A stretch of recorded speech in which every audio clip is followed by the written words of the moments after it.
A Borrowed Sister. Lois and Ellen bringing home a geranium for Jessie, page 8.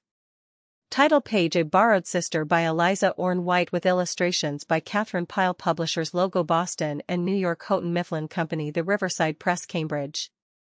Copyright 1906 by Eliza Orne White. All rights reserved, including the right to reproduce this book or parts thereof in any form. The Riverside Press, Cambridge, Massachusetts. Printed in the USA. To MLA and her daughter Elizabeth, this book is affectionately dedicated. Contents: I, Jessie Comes 1-2. The Witch Kitten 11-3. Briarfield 24. Barbara Fritchie 31v. A Summer Exchange 43-6. The Storm at Hollisford 55-7. The Vegetable Tea Party 65-8. The Tree That Grew in the Pages Garden 75-9. Mrs. Draper's Darning Class 84X. A Red Letter Day 91-11. Grandmother Lois 103-12. The House Where Nothing Happened 111-13. The Trio Club 121-14. A Winter Picnic 129-15.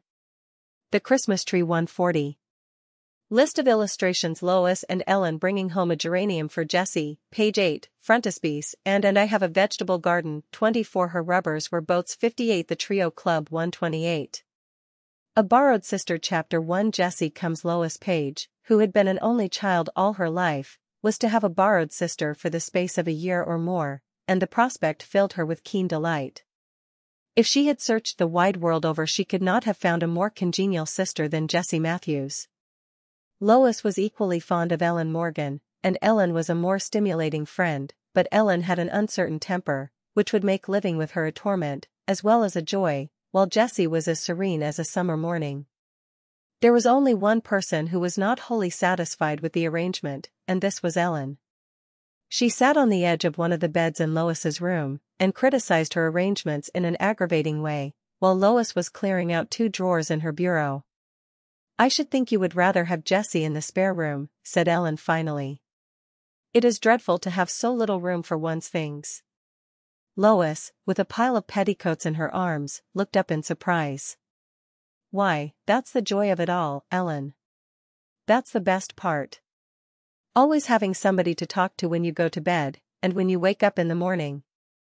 You've always had a sister, and so you don't understand how lonely it is to be all by yourself.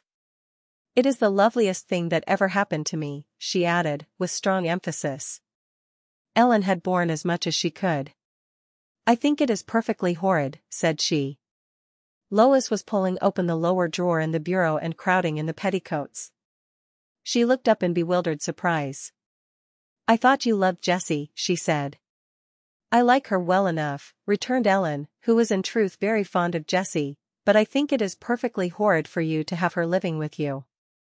You'll have such a good time every single minute that you won't care any more about me." Lois came over and sat down on the edge of the bed and put her arms around Ellen.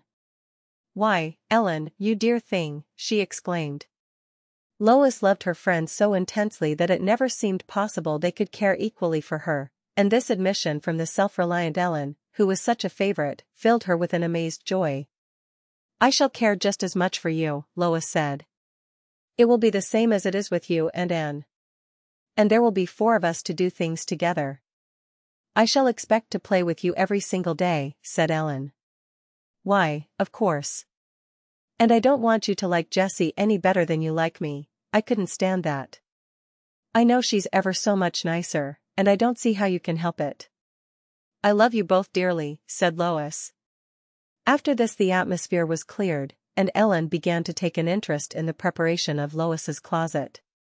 "Do you think she'll like the right-hand side or the left-hand side best?" asked Lois, who always needed a great deal of advice from her friends. "The right-hand side is lots more convenient, because it is over next the shelves. But the left-hand side has that extra row of hooks across the end, and she has so many more dresses than I have." Lois paused irresolutely, with a pink frock in one hand and a brown one in the other. "I don't see how you ever get anything done, it takes you so long to decide," said Ellen impatiently. "It does take me a good while," Lois admitted apologetically. Her tone softened Ellen, and she helped Lois move her dresses, deciding that Jessie should have rather more than half of the right-hand side of the closet. Lois and Ellen wanted to do all they could to make Jessie's arrival a cheerful one. "I am going to the greenhouse to buy some flowers for Jessie," Ellen said. "She loves flowers. Won't you come with me?" The two children went out into the world that was beginning to be made over new by a gentle April shower. Lois reflected, as she closed the door, that it was almost a year from the first time that she and Ellen had met. Lois remembered how lonely she had been because Daisy, her best friend, had gone away forever, and then almost as soon as the door closed to shut Daisy out, it opened to let Ellen in. Lois felt very thankful and happy, as they went along the village street. They stopped at Ellen's house and unlocked a battered bank that she had owned for many years. She had refused to have Lois go shares with her in the matter of the flowers, and so Lois quietly dropped in a 10-cent piece through the slit in the top while Ellen was taking out 2 10-cent pieces from the door at the back. "Lois Page," she protested. "I wanted it to be all my present." "It is," said Lois. "But I guess I've a right to put my money in a savings bank, if I like." "It is a good safe bank." Ellen had so little money that Lois could not bear to have her squander 20 cents so recklessly. Ellen's formidable brothers were coming in at the gate as the two little girls were going out. In the winter, when Lois had stayed under the Morgans' hospitable roof, she had grown to be good friends with these boys, but now that she had not seen them for some time her old shyness returned. "Hello," said Amias and Reuben. "Hello," said Lois in a faint voice. She dropped her eyes and did not look at them as she and Ellen passed through the gate. When the children reached the greenhouse they were speechless at first in their admiration, for there was such a brilliant array of flowers. "What are you going to get for Jessie?" Lois inquired. "Pink roses," said Ellen, who generally had her mind made up. She glanced at a jar full of them as she spoke. "How much are they a dozen?" she asked. $2, replied the black-haired girl behind the counter. $2. Ellen's face fell. "Then 6 would be $1, she added after a moment's hesitation. "Yes." And for 20 cents, the calculation was too intricate. Ellen looked up with a puzzled frown. "How many could I have for 20 cents? "1. They are 20 cents apiece." "Only 1 rose for 20 cents. "And it would fade so soon," said Ellen. Lois had her nose buried in the roses. "Oh, Ellen, they are so lovely," she exclaimed. "It seems as if just 1 rose was lovelier than a lot of anything else." But Ellen did not think so. "You can get a whole plant for 20 cents, said the girl, "and it could be set out in the garden later and last all summer. A whole living, growing plant for the same price as a single evanescent rose." How incredible that seemed. The children wandered around the greenhouse, looking first at one plant and then at another. Even Ellen was for once undecided. There were fragrant hyacinths in bud and blossom, pink ones, white ones, and others of a beautiful shade of lilac, and lilac was Jessie's color, but the hyacinths, while perfect for the moment, would be out of blossom soon. Lois was attracted by a marguerite, with its delicate white petals and yellow center. "It looked like Jessie," she said. "It looks just like a common field daisy," objected Ellen, who was in an obstinate mood and preferred to choose her own plant. She went over to the other end of the greenhouse, where the geraniums were. They were stocky little plants, most of them were in blossom or in bud. There were pink geraniums and dark red ones, besides several of a brilliant scarlet. Lois looked at them irresolutely, but Ellen instantly set her affections on a scarlet geranium, with 2 gorgeous blossoms, as a concession to the present, as well as a bud of promise. "I should like that one," she said. "That is 25 cents. "That is the one I want," repeated Ellen firmly, "but I've only got 20 cents. It seemed to her that nothing else in life would satisfy her but this one geranium, with its full and perfect flowers.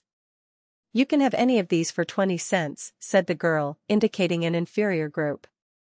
"This is a nice one, it has 3 buds, said Lois. "It is all right for you who are going to live in the house with it, but I want it to look beautiful when I give it to her."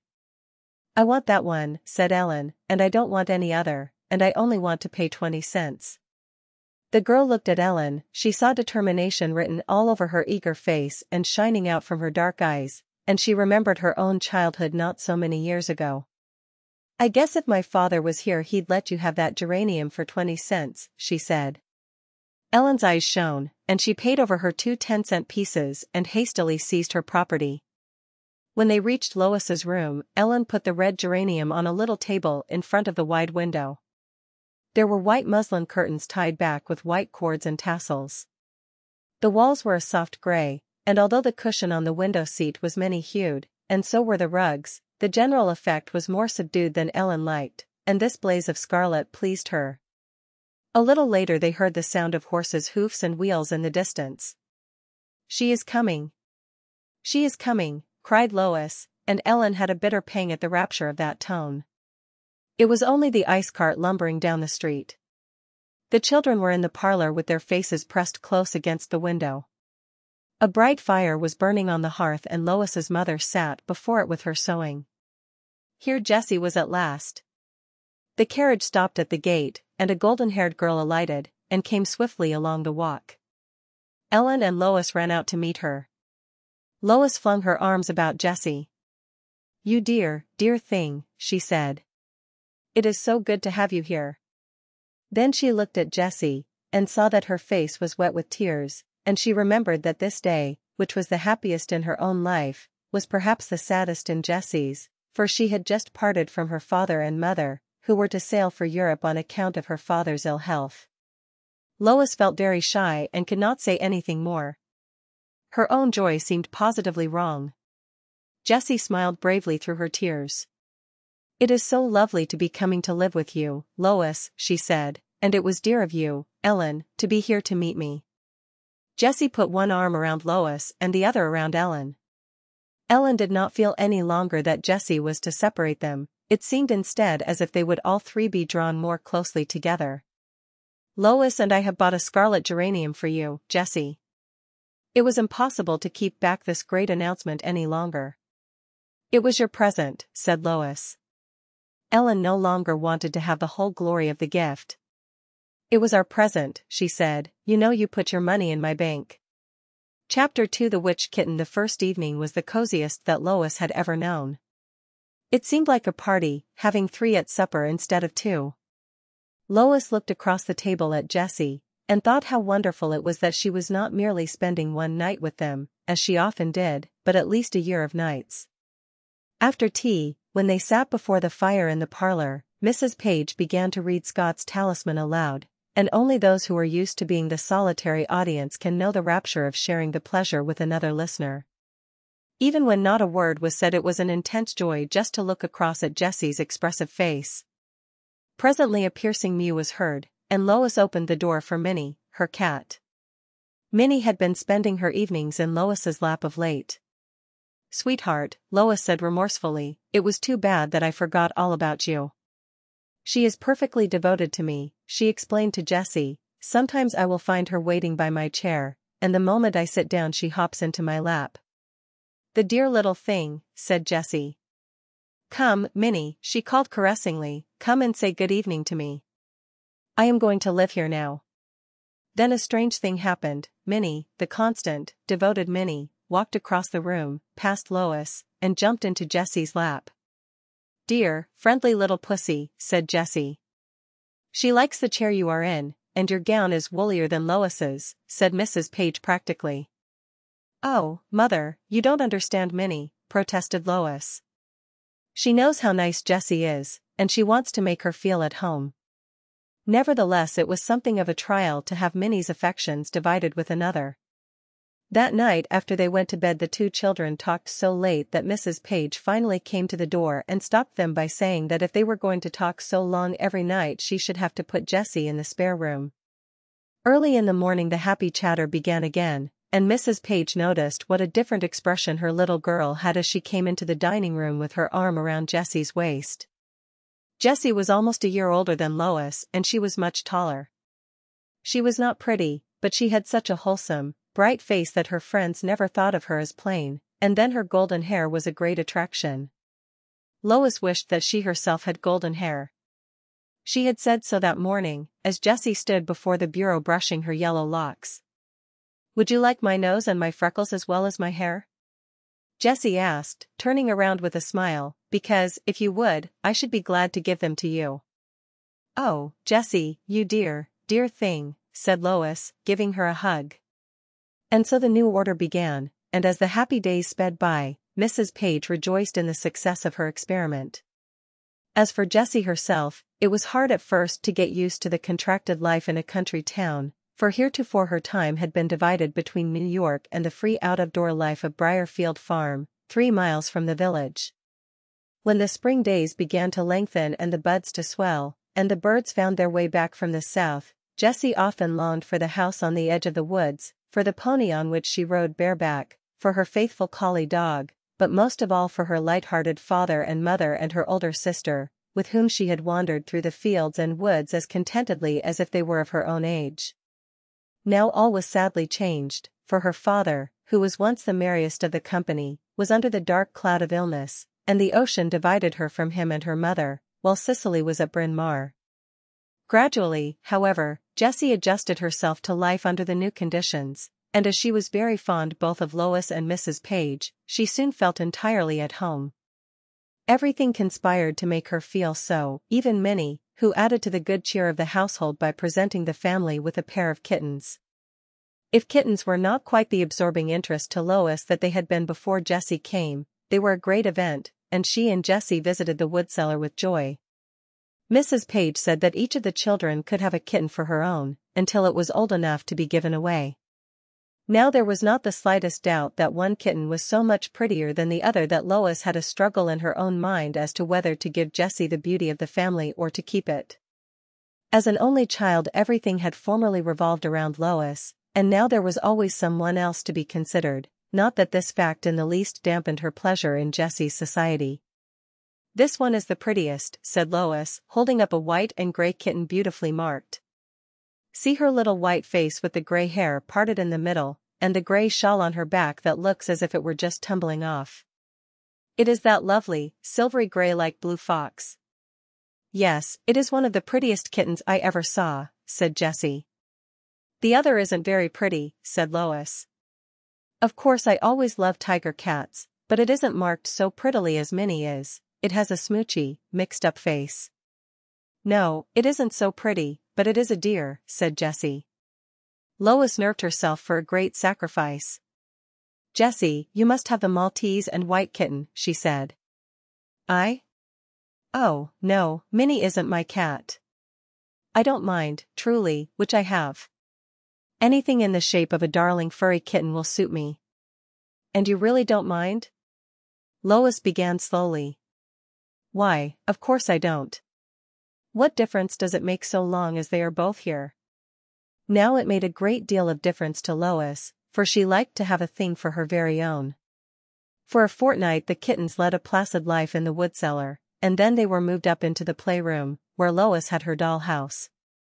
It was then that the children began to get the real good of the kittens. "There is something very queer about your kitten's front paws," said Lois to Jessie one afternoon. "They look so big and clumsy. Why, it has got 2 more toes than it ought to have," Jessie exclaimed. It made Lois feel uncomfortable to see these extra toes.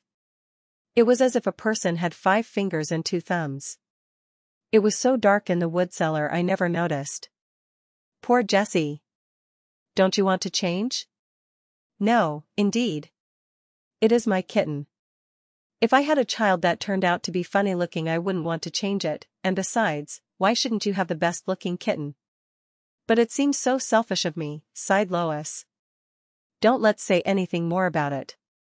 Does it make you feel crawly to see its 6 toes?" Lois asked anxiously. "No, I think it is quite interesting. It is so unlike anyone else's kitten." Lois always preferred things that were just like other people's, but she was thankful that Jessie felt differently. Presently Mr. Morgan, Ellen's father, came to make a call. Mrs. Page was out, but Lois and Jessie saw him coming up the steps. Mr. Morgan was one of the few people of whom Lois was not afraid. She had loved him dearly ever since she had first seen him, a year ago. "He is going away." Maggie hasn't told him we are in, she said in a disappointed voice. He is probably making a lot of parish calls, and can't stop to bother with children, said Jessie. I am sure if he knew I was at home he would want to see me. Lois ran down the stairs and out of the front door and caught up with him, just as he reached the gate. Oh, Mr. Morgan, please come back, she cried breathlessly. Jessie and I are at home, and there are some kittens I know you would like to see. We are your parishioners just as much as Mother is, she added. Well, if I have new parishioners, for the kittens are new, I suppose, I shall surely have to come back, for I always make it a rule to call on new parishioners the first fortnight after they come to town. Lois laughed. I meant that Jessie and I are your parishioners, she explained gaily. Well, Jessie, said Mr. Morgan, taking both her hands in his, it is a great pleasure to have you so near us. And now I am to see the kittens? We'll bring them down to you, said Jessie. Minnie would be nearly out of her mind if we did. You won't mind coming upstairs, will you, Mr. Morgan? Lois asked. I want you to find a name for my kitten, Lois said after they reached the playroom. You gave Jem and Jane such beautiful names. She handed him the lovely gray and white one. What a beauty this is, he said. It seems to have on a chinchilla shawl, like the one my aunt used to wear. Suppose you call her Chinchilla. Chilly will make a good nickname. The other is Jessie's, Lois told him. It is rather plain and it has 6 toes. Mr. Morgan inspected the small morsel of fur gravely. It is a witch kitten, he announced. How fortunate you are, Jessie. A double-pod kitten is always supposed to bring its possessor the rarest luck. Suppose you call it Mittens. I had a witch cat named Mittens when I was a boy. And did you have great luck? Lois asked. She was already beginning to wish that the double-pod kitten belonged to her, but speedily stifled this selfish thought, for dear Jessie deserved all the luck she could get. Yes. I had a very serious illness while he was with us. I don't call that good luck, Lois said dolefully. Perhaps you would have died if it hadn't been for the witch kitten, Jessie suggested, with a smile. That was the way I looked at it, said Mr. Morgan gravely. Then our barn caught on fire, and part of it burned, but we got the animals out and the house did not catch. There was the witch kitten again. If it hadn't been for him we might have lost everything, and I had trouble with my eyes that year, and had to leave school, and the out-of-door life made me strong and healthy. Altogether, there was no end to the debt of gratitude that I owed that kitten, for without him I might have thought I was unlucky. Jessie gave Mittens a little squeeze. I am so glad I have a witch kitten, she said. Chapter 3 BRIERFIELD It seemed to Lois and Jessie as if spring would never come, for there was an April snowstorm a few days after Jessie arrived, and the snow lingered on the north side of the house and in the woods. Gradually, however, it disappeared, and the green began to creep over the hills and meadows. At last there came such a warm April morning that Jessie said, "Spring has really come. I am sure the Mayflowers are out on the hill back of Briarfield." "Oh. Dear Aunt Elizabeth, mayn't we have the carriage this afternoon and all drive over to Briarfield and pick them?" Jessie's coming had made a great change already. Formerly Mrs. Page used to have to urge Lois to go out, unless some child came to play with her, but now she found it hard to get the children to come in even at mealtimes. One of the changes that Jessie's coming brought was the use of the horses that had been left at Briarfield. Whenever Mrs. Page wanted a drive she had only to go to the telephone and order a horse to appear at a certain hour. The telephone had been a parting gift from Mrs. Matthews to Lois's mother. "Please, Aunt Elizabeth, can't we go?" Jessie persisted. Mrs. Page was busy finishing a spring frock for Lois. "I am afraid I oughtn't to go this afternoon," she said. "I have the rest of my seeds to plant, and I want to finish this dress so that Lois can wear it to church tomorrow. We might go next Saturday." "It may rain next Saturday," Jessie objected, "and I am afraid the Mayflowers will be through blossoming." "I don't mind wearing my winter dress all the spring," said Lois. Mrs. Page hesitated. Perhaps, after all, it was better to give the children this pleasure, for spring only comes once a year. We will go this afternoon, she decided, and you children may come into the garden with me this morning while I plant the seeds. A little later they went out into the sunny garden, and the children helped Mrs. Page make a trench for her nasturtium seeds. Please, dear Aunt Elizabeth, may Aunt Lois and I have a garden, just a small one, begged Jessie. I always had one at home, to plant anything I liked in, and one year I mixed flower seeds and vegetable seeds together, and squashes and nasturtiums and melons and poppies came up side by side. Mrs. Page laughed. If I give you and Lois each a bed I shall want you to make them as pretty as possible, so as to be an ornament to my garden, she said. Mrs. Page's slender figure was enveloped in a brown linen apron with pockets, in which were packages of seeds. Even in the brown apron she looked more dainty than most people did in their best clothes, Lois thought. Lois's mind had been reveling in wild combinations of vegetables and flowers, and it was a disappointment to find that their gardens must conform to the rule of their well-ordered lives. Don't you think it would be nice, Mother, to have flowers in the middle, and a border of melons and squashes? She ventured. No, I think you will find a flower garden is enough to keep you busy. You know you will have to weed it. Lois made a little grimace. Mrs. Page always spent a great deal of time in her garden, and she had often tried to induce Lois to help her weed, but Lois was always sure to remember some very important thing that had to be done at once. In Jessie, however, Mrs. Page found a garden companion after her own heart. She gave the children a variety of seeds. Jessie had a decided plan, but Lois did not know how she wanted to arrange her bed, and finally copied Jessie. They planted mignonette and pansy seed in a border around the beds, and inside they put a glorious mixture of seeds, nasturtiums, verbenas, portulacas, poppies, and cosmos. They could hardly wait, they were in such a hurry for everything to come up and blossom. They had almost finished planting the seeds when Ellen Morgan joined them.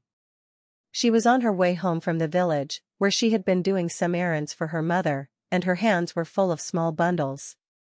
Mother's in an awful hurry for these things, she said, so I can't stop, but I just wanted to know if you and Jessie can come to play with me this afternoon. We can't, because we are going to drive over to Briar Field, said Lois. Ellen looked very much disappointed. She sat down on the end of a bench and asked what they were planting. And I have a vegetable garden, Ellen told them. It isn't as pretty as a flower garden, but we expect to have lovely things to eat, melons and cucumbers and squashes. We are going to have a party when all the vegetables are ripe. Ellen had thought of this on the spur of the moment, and we'll invite you. How nice. Lois was already tasting the melons in imagination. We wanted some melons and squashes in our garden, she said regretfully, but Mother thought they would spoil the looks of the flower beds.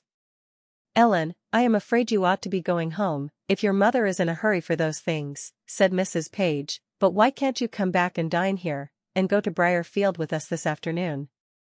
Oh, Mrs. Page, how perfectly lovely, said Ellen ecstatically. She rose, but lingered to play with Minnie, who came along at the moment. When Ellen finally reached home she ran up to the room where her mother was at work with a seamstress, dumped the parcels in a heap on the table, and said breathlessly, Mother, I'm going to dine with the Pages and we are going to drive to Briar Field and pick mayflowers this afternoon. And I have a vegetable garden, how delightful, exclaimed Mrs. Morgan, looking up from her sewing. That is why it took Ellen 3/4 of an hour to go to the village, she thought. You can take the sugar down to Elmira, she said. She is waiting for it. In the kitchen Ellen's mind was distracted by some very fat raisins that Elmira was stoning, and when she found what the dessert was to be, she was almost sorry she had promised to dine at the Pages. She consoled herself, however, by eating a handful of the raisins. From the kitchen window Ellen had a view of the vegetable garden that was to be such a source of joy to them later, and she suddenly had a bright idea. When she returned to the Pages she had some choice seeds in her pocket, and before they started on the drive she went out into the garden all by herself, on the pretense of finding Minnie. Hastily glancing around to make sure that no one was looking, she put half the seeds in the center of Lois's bed, and the other half in the middle of Jessie's. Her face broke into a mischievous smile. I guess they'll have a nice surprise, she thought. As they were starting on the drive, she suddenly gave a chuckle. "What are you laughing at, Ellen?" asked Lois. "I am laughing because I am so very happy," Ellen answered. "It didn't sound like that kind of a laugh," said Lois. "Isn't it fortunate Ellen happened to come along today?" she added. "We've had a lot of luck since the witch kitten came." "Let's take the witch kitten with us," said Ellen, "then we shall be sure to find lots of mayflowers." "My dear Ellen," gasped Mrs. Page. "I am afraid the kitten and Jessie's dog wouldn't agree very well," said Lois. "Joy is very gentle." "I wish, Aunt Elizabeth, that you would let me take Joy back with us just for a day or two," Jessie pleaded. "That wouldn't be safe. Joy may be gentle, but Minnie is not. She is very fierce when she is taking care of her kittens." "Why do you call her Aunt Elizabeth?" asked Ellen. "She isn't any relation to you, is she?" "She and my mother were friends when they were little girls." "Oh," said Ellen. She felt very much out of it. They were already reaching the outskirts of the town, and very soon they came to a stretch of wood road. It made Lois feel so happy to see the tiny leaf buds and to watch some birds flying overhead, that it almost seemed as if she must cry out, "Spring is here! Spring is here! And afterwards will come summer, and there won't be any icy winter for a very long time." But Lois's delight was even greater when they were climbing the wooded hill behind Briarfield Farm. Ellen shouted with joy, and Jessie felt like some wild thing that had escaped from a cage. The children thought there never had been such a spring day. The sky was blue, with just a few fleecy clouds floating in it, and the tall pines and fir trees made such a thick green shelter that it seemed as if summer had come. There was the resinous smell of the pines and of the fir balsams and hemlocks, the soft green of the moss, and, most delicious of all, the delicate fragrance of the mayflowers. Jessie was the first to find them. She held up a long spray of pink blossoms and gave it to Mrs. Page. Ellen immediately pulled some up by the roots. "You mustn't do that," said Jessie. "Father never lets us pull any roots, for if we do, the mayflowers will soon die out." Suddenly there was an addition to their company. A yellow and white dog came running up the path, and presently there was the mingling of furry paws and childish arms. "Joy, you darling, did you know my voice?" said Jessie. The collie had leaped upon her, and was licking her face with passionate devotion. She put her arms around his neck, and her tears rained upon his head. "She loves Joy just as much as I love Minnie," thought Lois. They stayed in the pine woods until Mrs. Page and Jessie had their baskets full of mayflowers, and Ellen and Lois had half filled theirs, for they had taken several excursions, and there had been a great deal to look at and to talk about. "I suppose if we are to stop at Briarfield for a cup of tea, we ought to be going," said Mrs. Page, looking at her watch. The parlor at Briarfield was a long room, with a low ceiling with brown rafters. Even in its half-dismantled state, it looked more attractive to Jessie than any room she had ever seen. There were no curtains at the windows now, but one could see the woods and the hills all the better, and although the sofas and chairs had on linen covers, nothing could disguise their quaint, old-fashioned shape. The rugs had been put away, but the books were left in the low bookcases, and a bright fire was burning on the hearth, and near it was a little tea-table. There was a gap in the room where the grand piano had once been, that was now blocking up Mrs. Page's small parlor, where it had gone in order that Jessie might keep on with her music lessons. Presently Emmeline, the farmer's wife and the caretaker, brought in a waiter with tea and lemon and little cakes. "Emmeline," cried Jessie, and she threw her arms about the old servant. "How do you do, Miss Jessie? You look real well. I guess it agrees with you to live with Miss Lois." After she had had a talk with Emmeline, Mrs. Page gave the children hot lemonade, with plenty of sugar and just a dash of tea. Joy planted himself at Jessie's feet and she fed him with portions of her cake. When she had no more he went around to Lois. She was afraid of all dogs, and felt very uncomfortable as he fixed his beseeching eyes on her. Presently he touched her with his paw.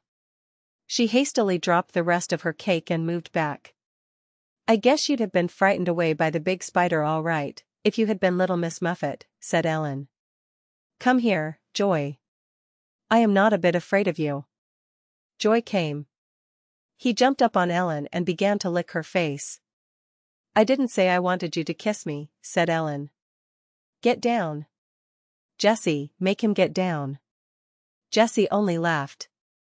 "You shouldn't have invited him to come if you hadn't wanted him," she said. "I wish we could come to these woods every Saturday, Mother," said Lois, as they drove away.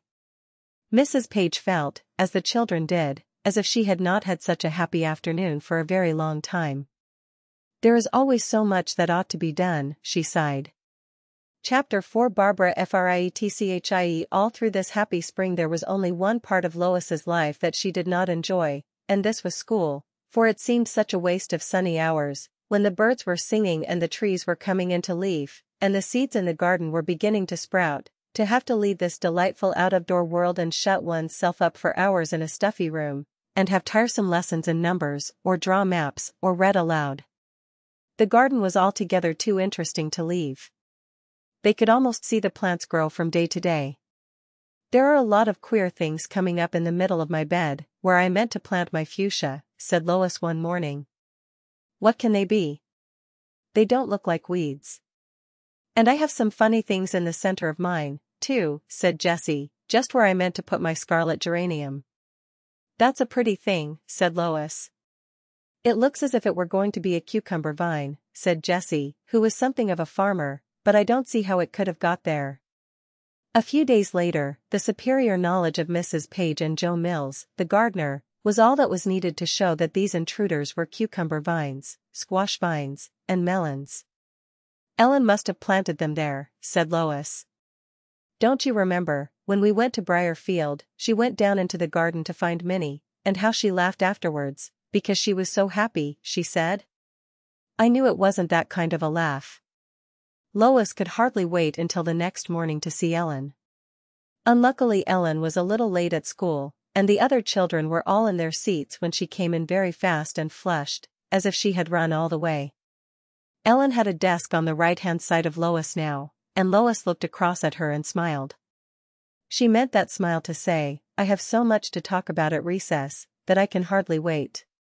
Ellen smiled too, then she cautiously took a piece of paper and a pencil out of her desk. She held them so that Lois could see them, and then partly covered them with her hand. As soon as Miss Benton was busy with one of the classes, Ellen handed the paper and pencil to Lois. "You can write whatever you have to say," the action seemed to suggest. Lois hesitated. She was a conscientious child and did not like to break one of the rules of the school, but her curiosity was very strong, and after a while it conquered her principles. She wrote, "Was it you who planted all those vegetables in our gardens? I think it was very funny, but Mother made Joe Mills move them into the vegetable garden, all but one cucumber vine for each of us." The note was passed back without being detected by the teacher, and Ellen took another half-sheet out of her desk. She sat lost in thought for a few moments, leaning her head on her hand. Finally, she seized her pencil and began to write very fast, as if fearing that her inspiration would leave her. Presently she handed the paper to Lois. Lois spread it open and glanced up furtively. "Lois Page, is that a note that you have?" said Miss Benton severely. "Bring it straight to me. Any information that you have received will doubtless be of value to all of us." Lois read her note through hastily, before complying with her teacher's request. It ran as follows: Lois, quite contrary, how does your garden grow? With squash vine and melon, all planted by Ellen, and cucumbers all in a row. Lois was quite sure the information would not be useful to the school, and Miss Benton seemed to think so too, for when she had read the note she put it into her desk. "You and Ellen can stay after school," she said. And then she began to tell the scholars about the reading of patriotic pieces that she planned to have on the Friday that came nearest to Decoration Day. She wanted each boy and girl to bring some piece about slavery or the Civil War. "We will have a preliminary reading next week Friday," she said, "and we will then choose the 2 best readers, those who have the fewest criticisms, to head the different sides, and select 6 or 8 others to take part in a program which you can all invite your parents to attend." Lois felt a joy in this announcement, mixed with a fear. She was sure she was one of the best readers, and hoped she might be chosen to head a side. And yet what a trial it would be to have to stand on the platform and face, not only the scholars, but also a group of mothers, and still worse, fathers. The children could talk of little else for the next day or two, and Lois made her mother's life a burden until she found something for her to read. The choice finally fell on Barbara Frietchie. Jessie had settled what her selection should be the moment the plan was suggested. She meant to read Whittier's Astrea at the Capitol, Abolition of Slavery in the District of Columbia, 1862, a poem that her father was very fond of and had read to her more than once. Ellen browsed in her father's library, and made his life a torment to him until he had got down a row of green volumes for her, and patiently helped her choose a poem. He advised first one thing and then another, and after all, Ellen made her own selection. She became fascinated by a poem of Longfellow's called The Slave in the Dismal Swamp, and she went around the house reading it in blood-curdling tones. In dark fens of the dismal swamp the hunted Negro lay, he saw the fire of the midnight camp, and heard at times a horse's tramp and a bloodhound's distant bay. On his forehead he bore the brand of shame, and the rags, that hid his mangled frame, were the livery of disgrace. Lois, meanwhile, was driving her mother to the verge of madness by insisting upon reading Barbara Frietchie to her half a dozen times a day. Jessie, on the other hand, read her poem over in solitude. Lois tried first one way of reading and then another. "Shoot, if you must, this old gray head, but spare your country's flag," she said, she repeated dramatically. "Mother, do you think I ought to bow my head when I read that, or shake it from side to side?" She looked so very far from the gray-haired Barbara, as she gave her head first a nod and then a shake, that Mrs. Page burst into unfeeling laughter. "Mother, I think it is too bad of you to laugh," Lois protested. And presently she came to the lines, "Who touches a hair of yon gray head dies like a dog." "March on," he said. "Mother, do you think I made my voice deep enough? Did it sound like a man's? I think it is better to read in different voices, don't you?" Mrs. Page was almost hysterical now. "My dear child, you read a great deal better 2 days ago, before you had this craze for the dramatic. Just read straight ahead in your natural voice, and perfectly simply."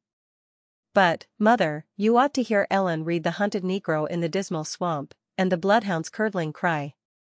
It sends cold shivers down your back." "Luckily, Ellen's reading is not my responsibility. If it were, I should pass into an early grave, between you."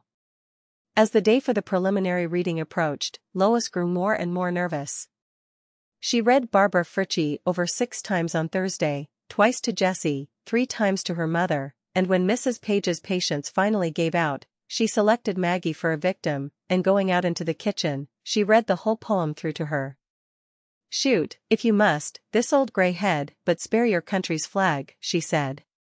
She had finally decided not to make any gesture at this point. "Isn't that great, Maggie?" she asked.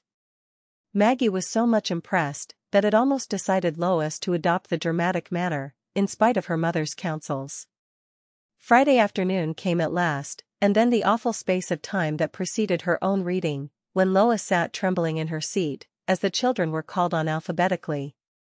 Oh, why did not her name begin with one of the first letters in the alphabet, like fortunate Dora Robertson's, who stood up and read a spirited war piece in a mouse-like voice, and then sat down with the pleased expression of the martyr whose sufferings are quickly over? Ellen Morgan came next. She walked to the platform with the brave exterior of the general preparing for battle. To say that the reading of The Slave in the Dismal Swamp produced a distinct sensation, is to put it mildly.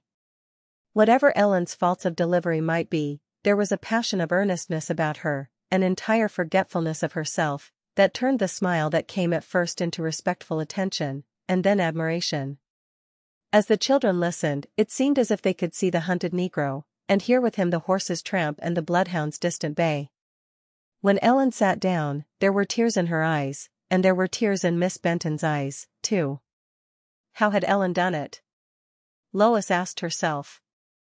It was all so very simple, but Lois had a conviction in her heart that she herself, if she were to read Barbara Frietchie over 100 times, for as many days, could never equal the simple pathos of Ellen's voice. Ethel Smith, Edward Corey, Gertrude Brown, and other girls and boys followed, but no one began to approach Ellen. Finally Jessie's turn came. Lois had heard her read her poem only once. Jessie went up on the platform with the same quiet dignity with which she did everything. Lois thought how very lovely she looked in her new lilac gingham frock. Jessie had a voice that was like music, and the poem she read with the utmost simplicity was so beautiful that the children were as quiet as if they were in church. I knew that truth would crush the lie, somehow, sometime, the end would be, yet scarcely dared I hope to see the triumph with my mortal eye. But now I see it. In the sun a free flag floats from yonder dome, and at the nation's hearth and home the justice long delayed is done. Lois looked out of the window at the flag on the flagstaff, as it gently floated in the breeze. It suddenly came over her, as no lesson in history had ever taught her, what the Civil War had meant. First there was Ellen's slave, and then the war had come and made him free. There was a little catch in her throat, and she saw the flag now through a blur of tears. Joel Carpenter came next, and as there were no K's in school, Lois's turn would come afterwards. She clutched her book, and her heart began to beat very fast. It seemed no longer of any use to try to read, for no one else had begun to do as well as Ellen and Jessie. Then Lois thought of Maggie and her honest enthusiasm. The thought of Maggie gave her courage as she walked across the schoolroom floor and mounted the platform. For one moment her heart failed her, and then she made up her mind that she would read Barbara Frietchie as she had never read it before. She opened her book nervously and glanced down at the printed page, then she made a flurried bow and prepared to read, but the words that met her astonished gaze were Cobbler Keyser's vision. For a moment she was half dazed, then she recognized the horrible truth that she had lost her place. She turned the leaves hastily. In the confusion of the moment she had forgotten in what part of the book Barbara Frietchie lay hidden. To Englishmen, the preacher, the tent on the beach, she turned hastily to the table of contents, but even there Barbara Frietchie seemed to take a teasing pleasure in keeping herself unrevealed. Here she was at last, Barbara Frietchie, page 279. Lois made another bow, a bow of humiliation, and then she began to read. All the joy of the day had gone for her, and all the hope of outshining Ellen and Jessie. She could hardly find her voice. She could hear herself going over the pages with the mouse-like quiet with which Dora Robertson had read. When she came to, "Shoot, if you must, this old grey head, but spare your country's flag," she said, Lois read the words faintly, as if poor Barbara's spirit had been completely quenched by her strenuous day, and she made Stonewall Jackson say, "Who touches a hair of yon grey head dies like a dog." "March on," he said, in the gentle voice of a lady ordering a cup of tea. It was all too terrible, but she got through it somehow, and when she made another bow at the end, and finally sank into her seat, the only comfort she could find in life was the certainty that this horrible ordeal would not have to be repeated on the following Friday, for no one with a thinking brain could put her reading among the first 10. When everyone had finished, even Reuben Morgan, who came at the end of the school alphabet, and who, to Lois's comfort, read in the same poor-spirited way in which she had, the criticisms of the reading began. Lois hardly heard what the children said, until her attention was caught by a few words in Ethel Smith's critical, clear-cut tones. Lois Page made 3 bows. Ellen and Jessie were unanimously chosen to head the sides. Lois felt that she ought to be glad that her 2 best friends had this honor, but she could be glad of nothing now. She could only wish that she could hide her head forever in some spot far from the light of day. As Lois and Jessie turned in at the gate, they saw Mittens sitting on the front doorstep, in a calm, unruffled way. "You are always lucky in everything that happens to you, Jessie," said Lois. "I wish I had a witch kitten." Chapter 5. A summer exchange. When school was over, and Jessie went to spend the long vacation with her aunt and sister, Lois was so unhappy that it seemed as if she could hardly live through the separation. The day after her friend's departure, Lois, with a pale, miserable face, came to her mother. "Mother, it looks so scant in my closet, with all Jessie's things gone," she said. "I don't see how I am going to stand it until she gets back." Mrs. Page looked up from a stocking that she was darning. "My dear child," she returned, "I wish you had more of Jessie's way of finding happiness everywhere." "But, mother, it is easy for her to be happy, for she is going to be with her aunt and Cicely." "That is one of the worst parts of it, that she was so glad to go. But even if she had been the one to stay here, she would have contrived to make herself contented." I think she would be going this very minute to see the Morgans, and that is what I advise you to do." Things looked a little brighter, as Lois put on her hat and shut the front door behind her, and her face lighted up with a smile when she met Ellen turning in at the gate. "You dear thing," said Lois, "I was just going to see you. Come out on the piazza and we'll decide what to play." "I have come to tell you that I am going away tomorrow," said Ellen, with a solemn face. "You are going away?" Lois felt that her last ray of comfort had gone. "Where are you going?" she inquired in a subdued voice. "To Hollisford, on an exchange with father. We are to drive there and back, and perhaps we'll stay over Monday." "What a lovely thing to do," said Lois, with a sigh of envy. "Yes, it is nice, and the nicest part is that father says I can ask some girl to go too. I am wondering if Ethel Smith would enjoy it." At the mention of Ethel's name poor Lois had a stab of jealousy. "I know Ethel would like it very much," she said slowly. "I am not sure that it would not be better to ask Dora Robertson," Ellen continued. "She does not have so much fun as Ethel has." "Yes, Dora would just love it."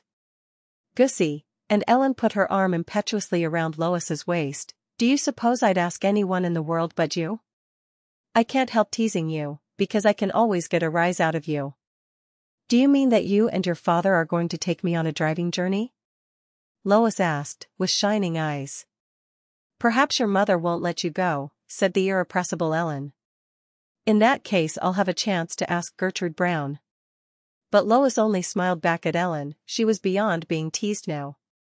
Mrs. Page was delighted that Lois was to have the pleasure of a little journey, and the next day, after an early lunch, Mr. Morgan and Ellen drove up to the gate, with Diana the brown horse, in the capacious buggy that was wide enough for three. Mrs. Page came out to see them off. "Your rubbers and raincoat are in the dress suit case," she said, as she put it in under the seat. "Mother, it can't rain," Lois objected. "There isn't a cloud in the sky. It may be a weather breeder. It is well to be prepared for everything. There are some sandwiches and cookies in this box, in case you are hungry before you get to Hollisford." Oh, the joy of that drive! There would be 5 long hours before Hollisford was reached, 5 hours of summer sunshine, alternating with shady wood roads, and highways between meadows full of daisies, or else sweet with new-mown hay. 5 hours of the bliss of out-of-doors, in company with Ellen and her father. At first it was enough happiness just to sit still and watch the landscape, the exquisite fresh green of trees, meadows, and hillsides, to hear the rustle of the wind among the leaves, to watch a squirrel as he ran along a stone wall and vanished among the branches of an oak tree, to exchange friendly greetings with the dwellers in the lonely farmhouses scattered along the road. But a time came when the shadows began to lengthen, when the luncheon had all been eaten and they wanted more, when Ellen asked how long it would be before they got to Hollisford. Then it was that Mr. Morgan proposed playing traveler's whist. They agreed that every live creature, man, woman, child, and animals of all sorts, should count 1, excepting the cat, and she, for some mysterious reason known only to Ellen, was to count 5, while a cat in the window was to count 10.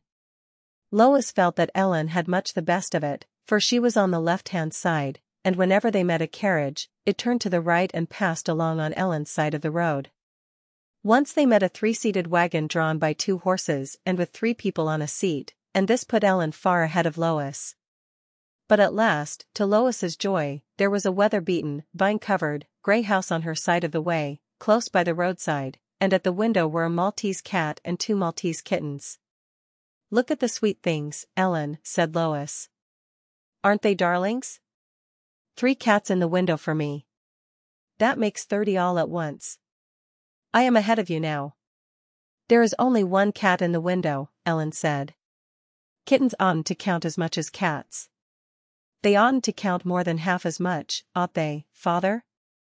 "But they are more than half as big as the cat," Lois protested.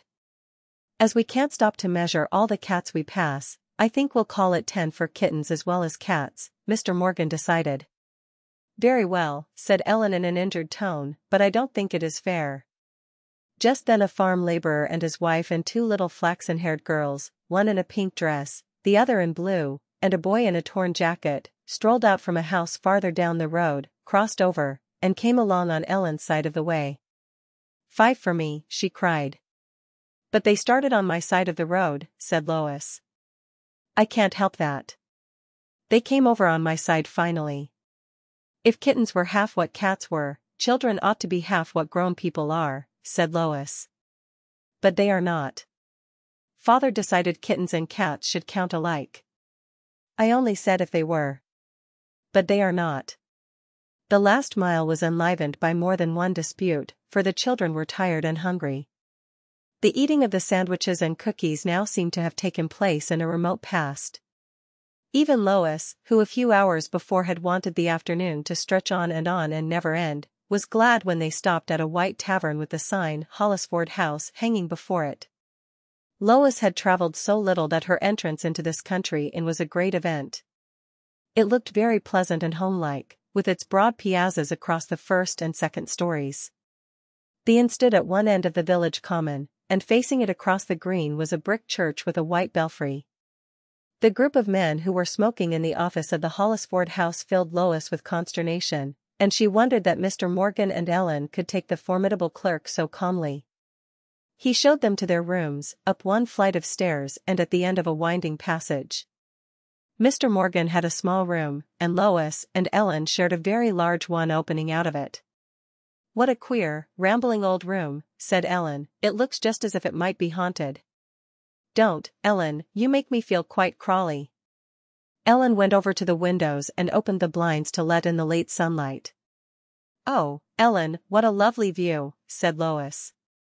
Two of the windows were at the back of the house, and looked out on a swiftly flowing little brook that came rushing down between its green banks, as if it were about to run under the tavern, but thinking better of it, took a sharp turn to the right. There were willow trees on either side of the brook, and in the distance beyond the vegetable garden was a peaceful meadow where 2 black and white cows were grazing, and far away at the horizon rose a round, green hill. Lois was enchanted with the quiet beauty of the scene, but Ellen was more interested in a white-haired old woman who was taking some pillowcases off the clothesline. "I wonder why they have such a very old person to help do the work," said Ellen, "and why do you suppose she has left that feather bed so very near the brook?" "I never noticed the feather bed." Supper was a formidable meal to poor Lois, because they had to eat it in a very large dining room, at a long table half filled with guests.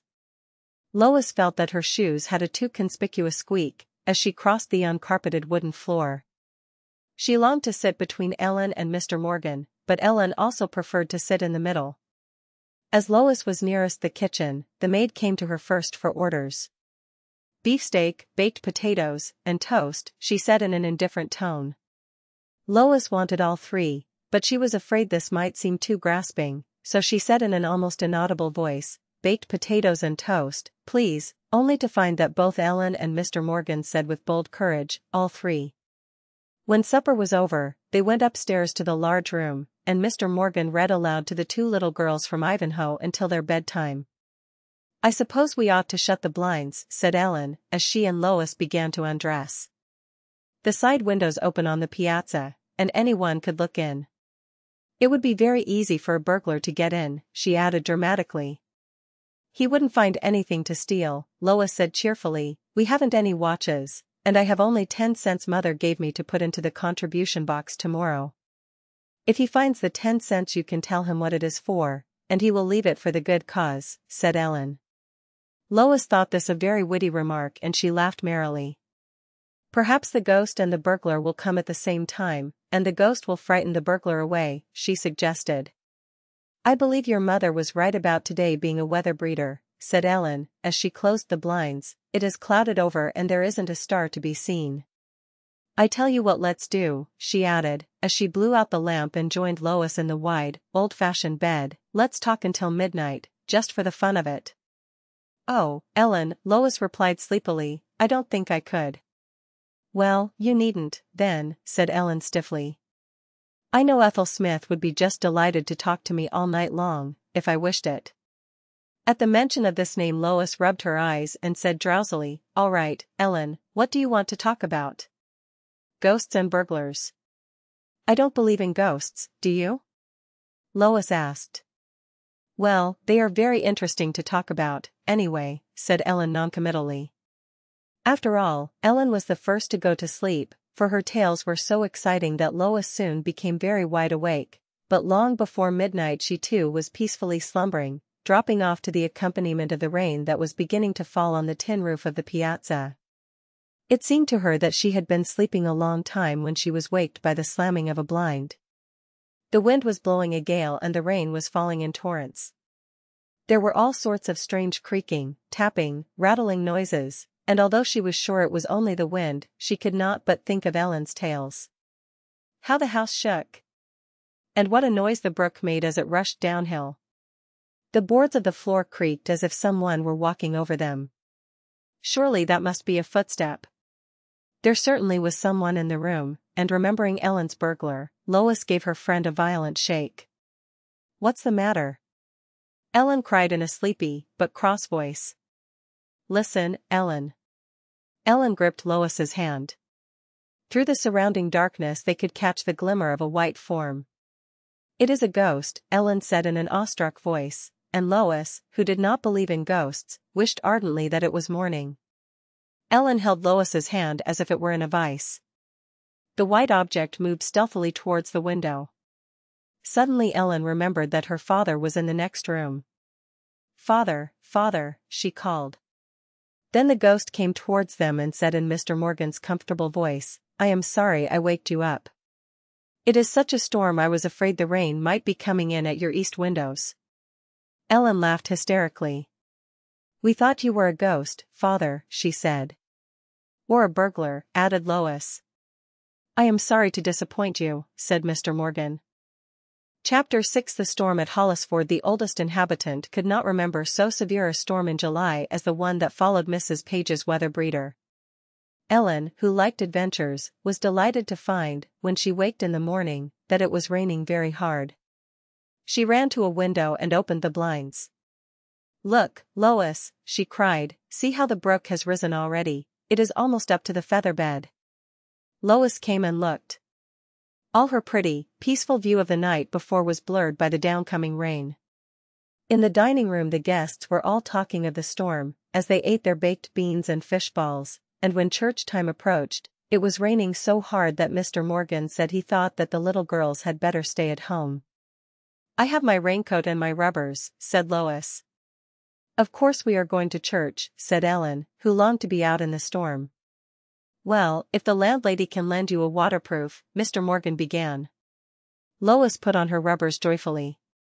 "I think you are very selfish," said Ellen, with a gleam of mischief in her eye that was lost on Lois, "to have 2 rubbers and never offer me one." Lois pulled one off hastily. Ellen laughed.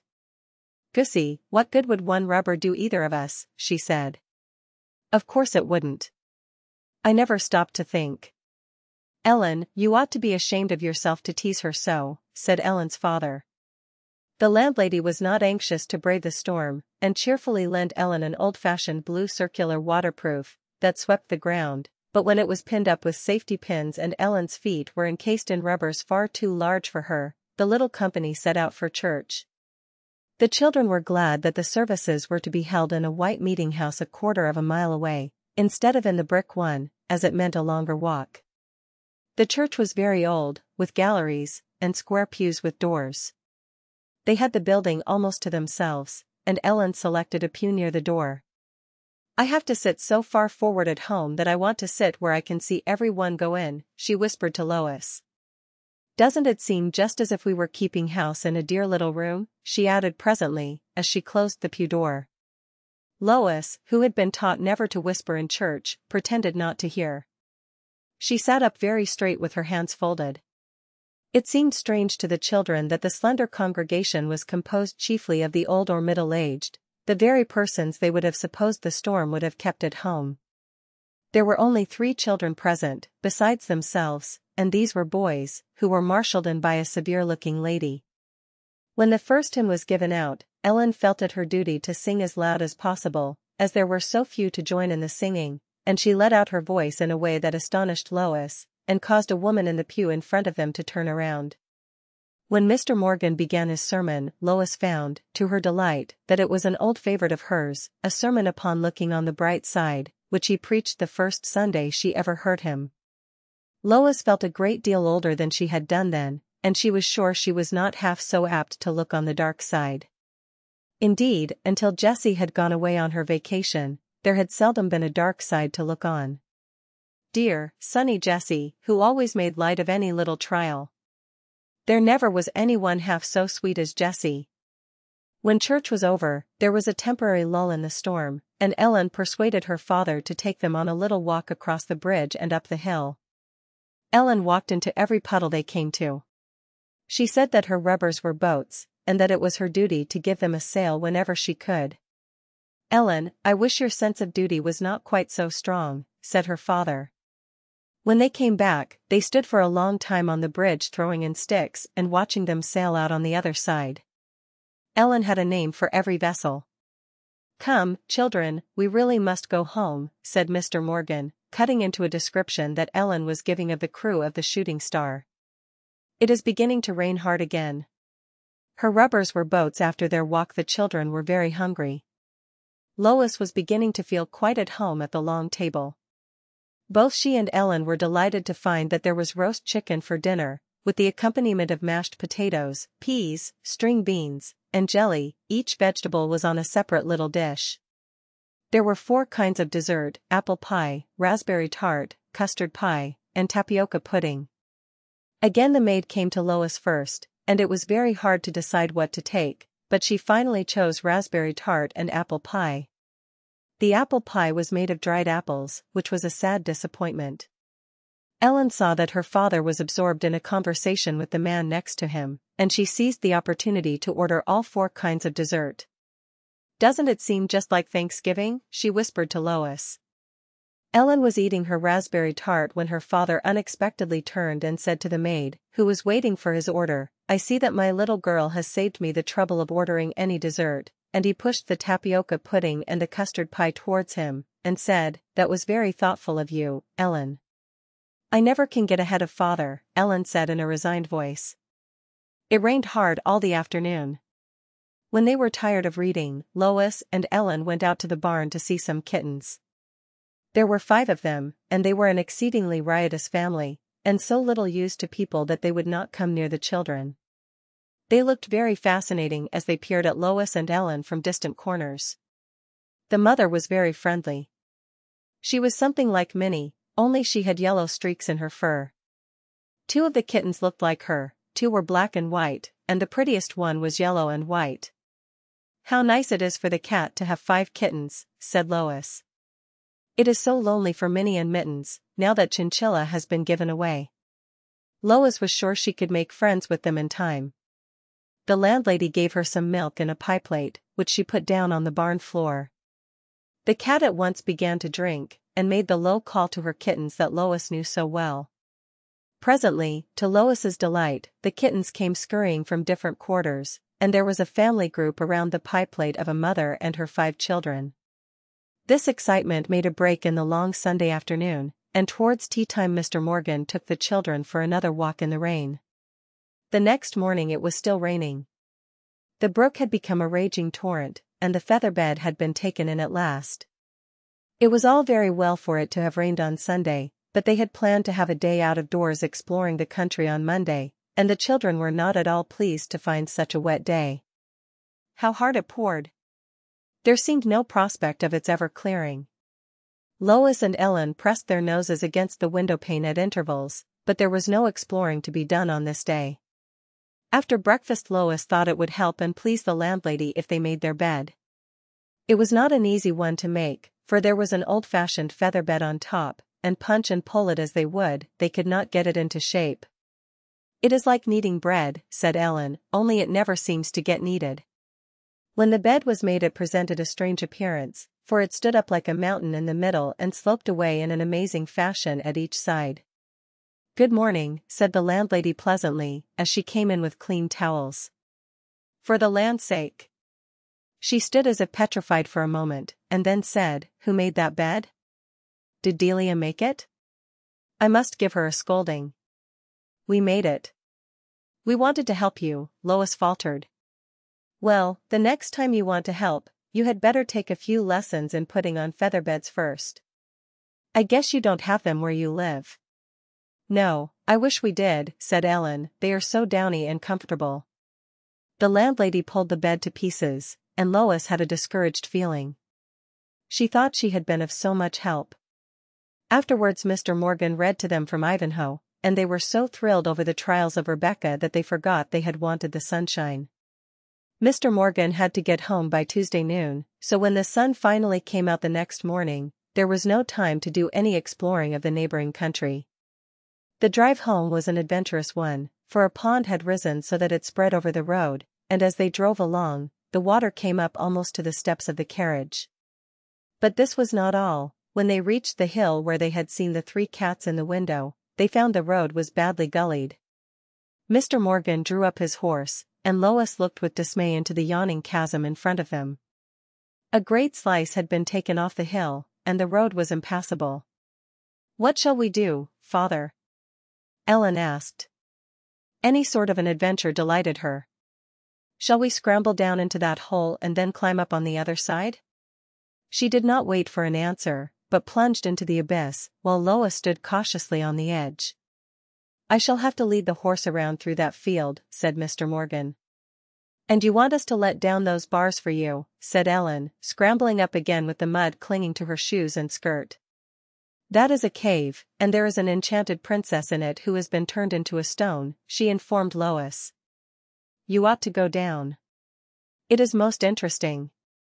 "I don't care to get my shoes muddy," said Lois. It was so exciting to drive through the rocky pasture that the rest of the journey was commonplace in comparison. No European traveler, returning to his native land, could have had a greater sense of having had adventures and seen the world than Lois had, as she went up the steps and opened the green door of her house. Was it possible that it was only 3 days since she had left her quiet home? "Well, dearest, did you have a good time?" her mother asked. "We had such a good time, mother, and so many adventures." "What were they, dear?" And then the hopelessness of ever describing them came over Lois. How could she make her mother know the charm of that glorious drive in the summer sunshine, or understand the excitement of life in the little hotel, or feel the terror of the midnight burglar ghost, the quaint charm of the old church, and the rapture of the walk in the rain? How could she make her feel that it was all doubly dear to her because shared with Ellen and Ellen's father? "I am sorry it rained so much of the time," said Mrs. Page. "It must have been a great disappointment, but isn't it fortunate I put in your rubbers and raincoat?" Chapter 7. The vegetable tea party school began on the Monday after Labor Day, and so Jessie came back in time for Lois's birthday. Lois was delighted to see her, although she and Ellen had had such a good time together that she had not missed Jessie half so much as she thought she should. One morning at school Ellen said, "The vegetables are ripe in Anne's and my garden, and Mother says I can ask you and Jessie to tea on your birthday. What a lovely thing it is to have a witch kitten in the house." Lois exclaimed enthusiastically. "I am sure that is why the vegetables got ripe just in time for my birthday." "Of course," said Ellen. Jessie and Lois could hardly wait for the afternoon of the party, and when it finally came, it was such a warm, pleasant day that to their great joy they could wear their white muslin dresses. "Don't you feel very old?" asked Ellen, as she greeted Lois and gave her as many kisses as her years demanded. "No," Lois answered, "I suppose I ought to, but I don't." She felt very young and shy when she sat down at the supper table and found herself placed, as the guest of honor, between Mr. Morgan and the formidable Amias. He had grown very tall in the last year, and seemed much older than in the winter. The table presented a unique appearance. In the middle was placed a dish of melons, cut in halves, while at the corners of the centerpiece, on which the dish stood, were small tumblers of radishes, and in front of Mr. Morgan was a delicious-looking salad, made of cucumbers and lettuce, with a cucumber vine encircling the dish. "I arranged the table myself," Ellen burst out. "Don't you think it looks perfectly lovely?" Lois had hardly tasted the first mouthful of her salad when the maid came to her with a letter. "For me?" cried Lois. "How strange." "Someone must have heard you were here," Amias suggested. Lois opened the envelope and found a pink ribbon inside, which just matched the sash she wore. There were also some lines, which ran as follows: "Here is a ribbon for your hair, pray take it, dear, and place it there. May joy and pleasure come to you, so hopes your very loving Sue." Lois looked across the table at Ellen's grown-up sister and smiled her thanks. She was delighted with the ribbon and almost as much pleased with the verse. How nice it must be to be able to write poetry, she shyly confided to Amias. Poetry? Do you call that stuff poetry? He asked. If I only had a name that would rhyme with anything, I could make much better poetry for you. I'll make some that will rhyme with your name, and a little later he broke a momentary silence by repeating, there was a child named Lois Page, who'd reached so very great an age, she felt that dolls were surely folly, and thus she was most melancholy, for dolls she loved with all her heart, and from her dolls she could not part. Poor little girl, poor Lois Page, 'tis sad to reach so great an age. I shan't be too old to play with dolls for a very long time, Lois stated. I am glad of that, said Amias, for I have a small present. Where is it? He felt in his pocket. Oh, here it is, I bought it for myself, and when I tried it on, Mother insisted it was too small for me. What do you think, Lois? He gravely put on a doll's hat, which was just the right size for Lois's Betty. It was made of white straw and was trimmed with a blue ribbon, and a small feather was stuck in it. Amias looked so absurd with the tiny hat perched on top of his yellow hair that every one burst out laughing. Don't you think it is becoming? Amias inquired, with a smirk and a conscious look in his blue eyes of an affected young lady. Isn't it provoking of Mother to say it is too small? If you like it for one of your dolls, you can have it, he said, presenting it to her with a piece of paper on which was written the verse he had just quoted. Oh, thank you so much, said Lois. I bought it for Amias, Ellen said. I took down Jean because she is just the size of Betty and fitted her, and I was so crazy to keep the hat myself that Amias gave me one too, so Jean and Betty will have hats just alike. Ellen is always fond of romancing, said Amias. While Lois was still eating her salad, the maid again brought her something. This time it was a bunch of sweet peas of variegated colors, and they were separated by a feathery green, so that they looked almost as if they were growing on the vines. Lois plunged her nose into them and inhaled the delicious fragrance. A card said, for Lois, with best wishes for a happy new year, from St. Morgan. I can't write verses, said Mrs. Morgan, but I picked these sweet peas for you, Lois, with my own hands. The next gift was a tiny little box full of Catalan pencils of different colors. There was a verse with them that ran, 5 pencils in their narrow bed, yellow and green, blue, pink, and red. Oh, may these colors symbolize woods and sunshine and bluest skies. Rainbows, sunsets, red-letter days, and all life's gay and pleasant ways. May every year of added age bring added joy to Lois Page. This was Mr. Morgan's contribution, and it seemed to Lois the sweetest poem of all. There were rolls and cold chicken with the salad, and when this course was finished, the melons were passed around with some cake with coconut frosting. Lois was beginning to think she was not going to have any more presents when the maid handed her another envelope. Inside was a charming hand-painted paper doll made by Anne, and these lines were written in Anne's clear hand, "Here is a maiden with a fan, dressed by your very loving Anne." Lois was delighted.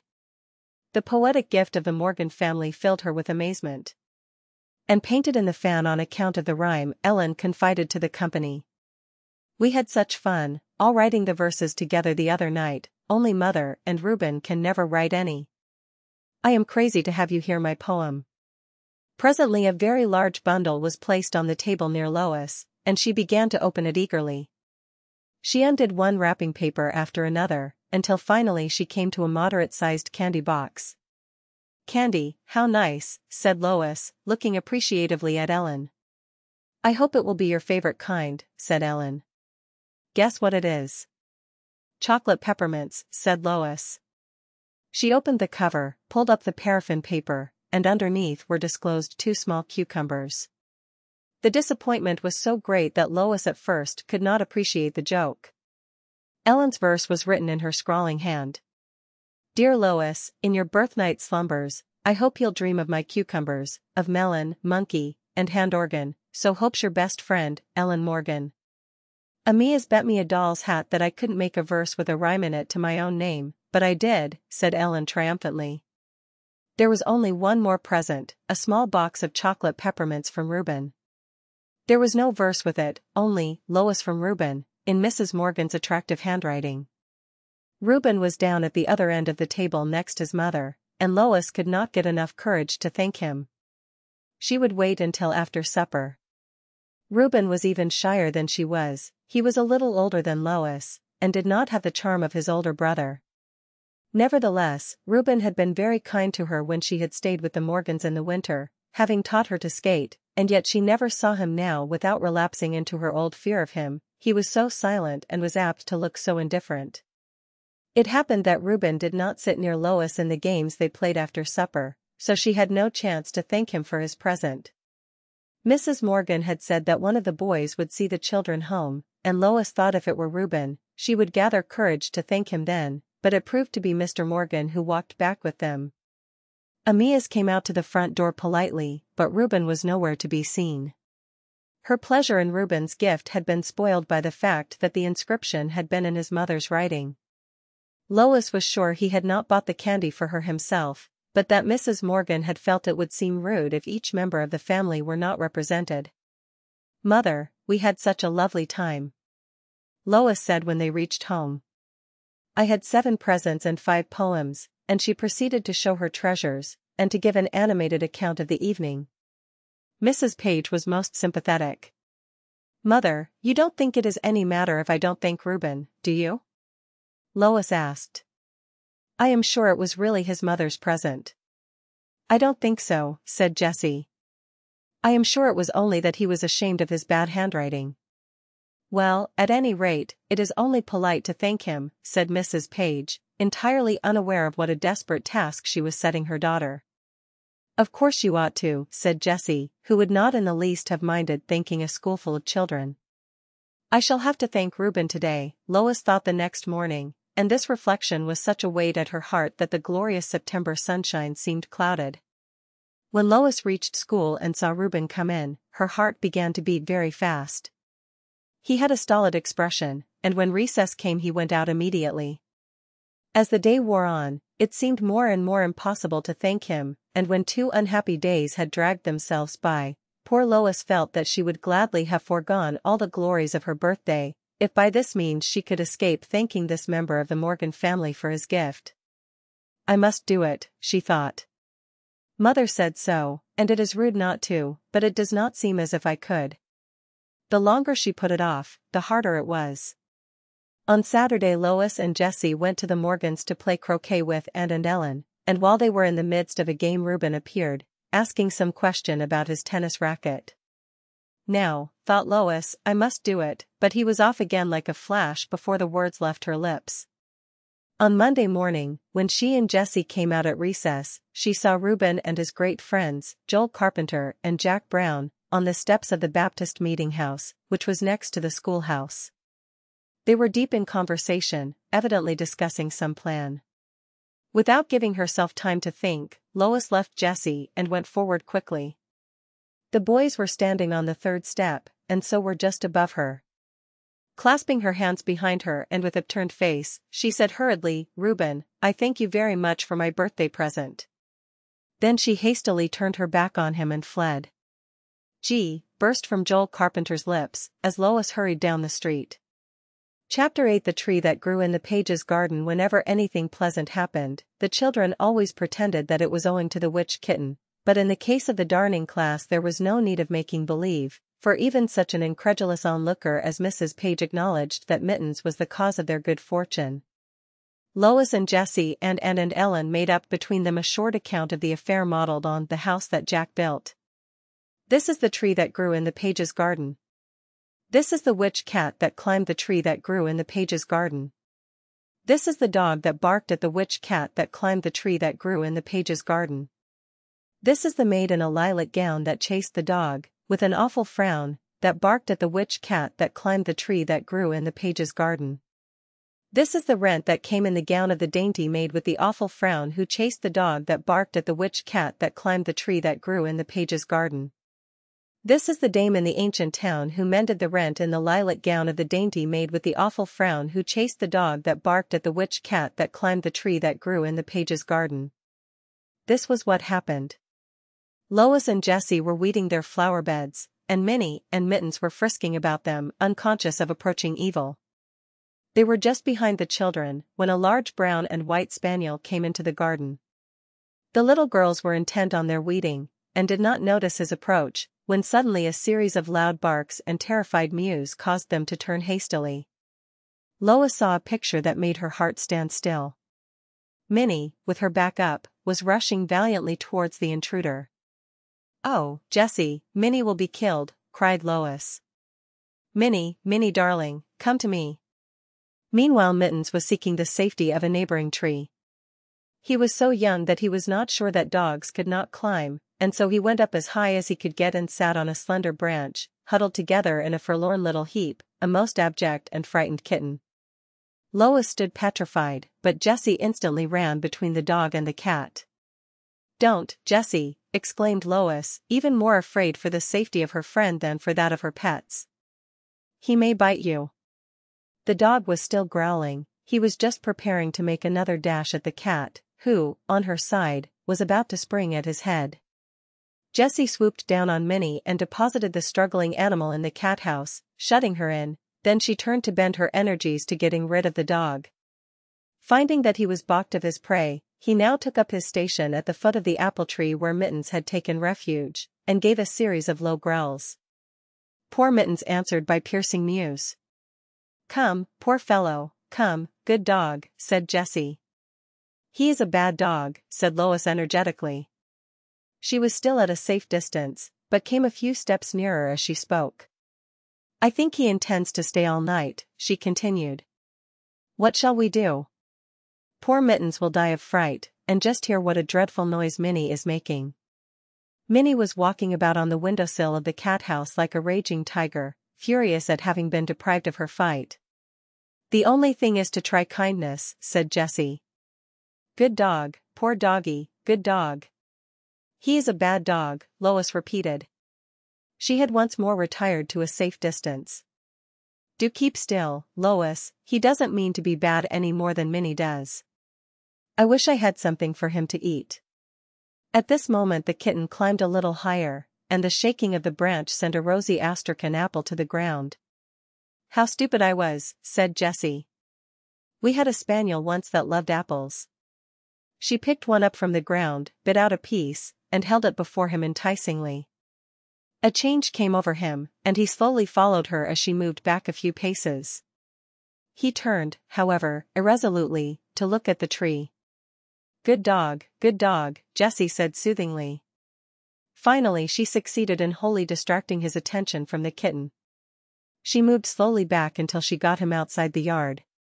Then she gave him the piece of apple. Meanwhile the dog's master was looking for him, and the spaniel joined him and went off down the street. When Jessie returned to Mittens she said, "Now it is perfectly safe, you can come down, dear." Poor Mittens looked at her as if he would say, "I would come down if I could." Fright had made him climb higher than he had ever climbed before, but it was one thing to climb up and quite another to come down. The children looked at each other. "He can't come down," Lois said. "What are we to do now?" "We'll have to get Joe Mills to bring a ladder and get him down," she added presently. "Joe Mills is working at the Browns today. It will be nearly 6 o'clock when he comes by. Mittens will be almost out of his mind with fright before that. I can get him down all right." "But he is on such a small branch," Lois objected. "You can never climb up to him, the branch won't bear you." Jessie's only answer was to begin to climb the tree. She went up as high as she could, but the kitten was some distance above her head. "Mittens, come down, Mittens," she called caressingly. The kitten made a feeble movement. Jessie reached up with one hand. Mittens came cautiously down a little way and Jessie caught him. The branch she was on was hardly strong enough to bear her weight. It began to show signs of breaking. Jessie hastily put the kitten on her shoulder so that she could use her 2 hands, but in scrambling down her foot slipped, and she and Mittens fell in a heap on the ground. "Are you hurt?" Lois asked anxiously. "No, we are all right, aren't we, Mittens? Only I have torn my frock," and she looked ruefully at a large tear in her skirt. "Oh, how too bad," said Lois, "and that is such a pretty dress." "I wish I knew how to darn," said Jessie. "I have made such a lot of trouble for your mother. Now you never tear your clothes." "But I don't do such interesting things. I'm not brave like you." "I hate to tell your mother," said Jessie. "Oh, mother won't mind. She'll just say, 'How could you be so careless?' and then she'll mend your skirt so beautifully you'll hardly know it was torn." "Yes, but she has had to mend so many things for me already," sighed Jessie. At this moment they saw a carriage drive up to the gate, and Mrs. Draper got out and came along the brick walk to the front door. Mrs. Draper was old enough to be Mrs. Page's mother, but in spite of that fact she was one of Lois's best friends. She ran up to her now. "Mother isn't in, she'll be so sorry to miss you," she said. "I will stop and see you in, Jessie," said Mrs. Draper, signing to her coachman to drive on. "Let me come out into the garden, it is a perfect day to stay out of doors." "Mrs. Draper, I am not fit to be seen," said Jessie. "I've torn this dreadful hole in my dress." "She has saved the life of our witch cat," Lois explained, and she gave Mrs. Draper an account of the incident that lost nothing in the telling. "I am sorry I was so careless," said Jessie. "I am always tearing my clothes. I am so sorry for Aunt Elizabeth." "Now if there is one thing that I can do well, it is darning," said Mrs. Draper. "I used to darn the stockings and the clothes for a large family before I was married. Bring the dress over to my house, Jessie, and I will promise to make it look almost as well as if Mrs. Page did it. We won't tell her anything about it until it is mended." "Oh, Mrs. Draper, how kind you are. I couldn't let you do it. Couldn't you show me how? I ought to learn to darn, if I am going to be so careless. You see, at home there was always Marie to do the washing and sewing, and I am afraid I never thought about how much work I was making." Mrs. Draper sat down on the bench in the garden near the children's flower beds. Lois thought how very lovely she looked in her gray gown and hat that so perfectly harmonized with her gray hair. "I am afraid it would take you some time to learn," she said, "so I will mend this especial frock, but if you would really like to know how to darn your clothes and your stockings, I shall be delighted to teach you." She saw Lois's wistful, pleading face, and added, "And you too, of course, Lois dear, and perhaps Aunt and Ellen Morgan would like to join us. I will read aloud to you while you are at work." "Oh, Mrs. Draper, that would be perfectly lovely," cried Lois, "if Mother lets us, and I am sure she will." "How well your nasturtiums have lasted," said Mrs. Draper, "and the cosmos is beautiful, and what a fine scarlet geranium that is. But what is that vine in the middle of each bed?" "Oh, I see, it is a cucumber vine, and there are cucumbers on it. I did not see them at first. What an original idea, but it is really quite ornamental." "It isn't Ellen's fault that there aren't melons and squashes too," said Lois, and she told the whole story. Mrs. Draper laughed heartily at Ellen's prank. "I never knew anyone so lucky as I am," Jessie said to Lois as they went to bed that night. "Most children would get a dreadful scolding for tearing their clothes, and here I am having my dress mended by Mrs. Draper, and we are to have this lovely darning class." "It is a fortunate thing to own a witch kitten," said Lois. Chapter 9. Miss Draper's darning class. A few days later, the Draper's coachman brought 2 square envelopes to the house. Lois found, to her delight, that one was directed to herself and the other to Jessie. They opened them eagerly. Inside was a correspondence card with the monogram CLD in silver letters at the top. On each card was written, "Miss Henry Draper begs the pleasure of your company next Saturday, from 2:30 until 3:30, for the first meeting of the darning class. Please bring a stocking with a hole in it." There was some difficulty in getting the stockings, for Mrs. Page had already done the weekly mending, but she finally suggested that Mrs. Morgan could easily provide enough for all of them, and this proved to be the case. The 4 children met outside the Draper's gate. And was more than a year older than Jessie, but she was only a little taller, as Jessie was large for her age. And was a very beautiful girl, with curly golden hair and blue eyes. She and Jessie put their arms around each other's waists, and so did Lois and Ellen. Ellen carried a brown plaid Boston bag that had grown shabby from long service. "Isn't this a hideous old thing?" she asked. "Mother says it is good enough to last for years." I hate Boston bags. It has 4 stockings in it, one of Anne's, and one of mine, and one of Amia's, and one of Reuben's. I am going to mend Amia's, for it is so much more interesting to mend somebody else's things, and besides, the hole is a small one, and will mend Reuben's, and you can mend mine, and Jessie, Anne's.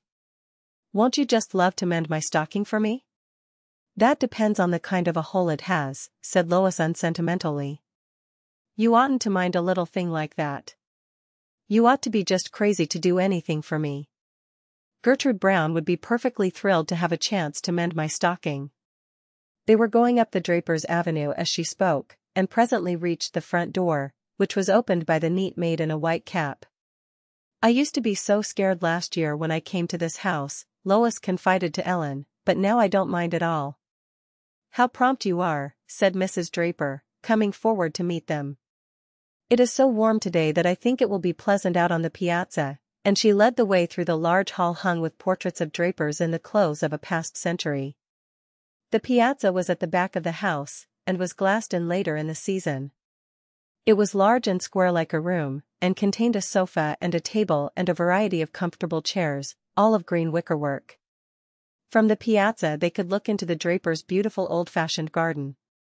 It was a little too late for many flowers, but there were chrysanthemums of all kinds and colors still in blossom, besides dahlias and cosmos. The yellows and dull reds of the chrysanthemums and dahlias pleased the children's color-loving eyes. They all stood until Mrs. Draper had seated herself in one of the armchairs, and then Anne and Jessie slipped into seats near her, while Ellen and Lois took their places on the green wicker sofa, that they might be as close together as possible. On the table there was a dainty bag of white cretonne, with heliotrope fleur-de-lis on it. It was a large bag and held Mrs. Draper's darning materials. Ellen clutched her brown plaid Boston bag, and hastily slipped it down on the floor on the other side of the sofa. Mrs. Draper took 4 wooden eggs out of her bag and gave one to each of the class. Now if you will give me your stockings, I will show you how to go to work, she said. Ellen stooped to unfasten her bag, and in pulling out the stockings she sent her thimble and Anne's flying across the piazza floor. When they were all at work, the 4 little girls looked very businesslike as each one sat with an egg in her stocking, which disclosed the hole in all the roughness of its outline. Anne's hole, which fell to Jessie's share, was a delicate and ladylike one compared with the sturdy hole in Reuben's sock which Anne was placidly mending, and the enormous one in Ellen's stocking with which poor Lois was contending. Mrs. Draper showed them how to draw the hole up around the edge, and then to put the threads in up and down, and after that to cross them with other threads, which they wove in and out like a basket pattern, reminding Jessie of the weaving she had learned years ago at kindergarten. I am going to give a prize to the one who does the best work, said Mrs. Draper, and Ellen, who had felt that it didn't matter very much whether she was careful or not, so long as it was Amia's sock she was mending, began to pull out her work. When they were all well under way, Mrs. Draper took from the table a book bound in black and gold. I am going to read to you from The Lady of the Lake, said Mrs. Draper.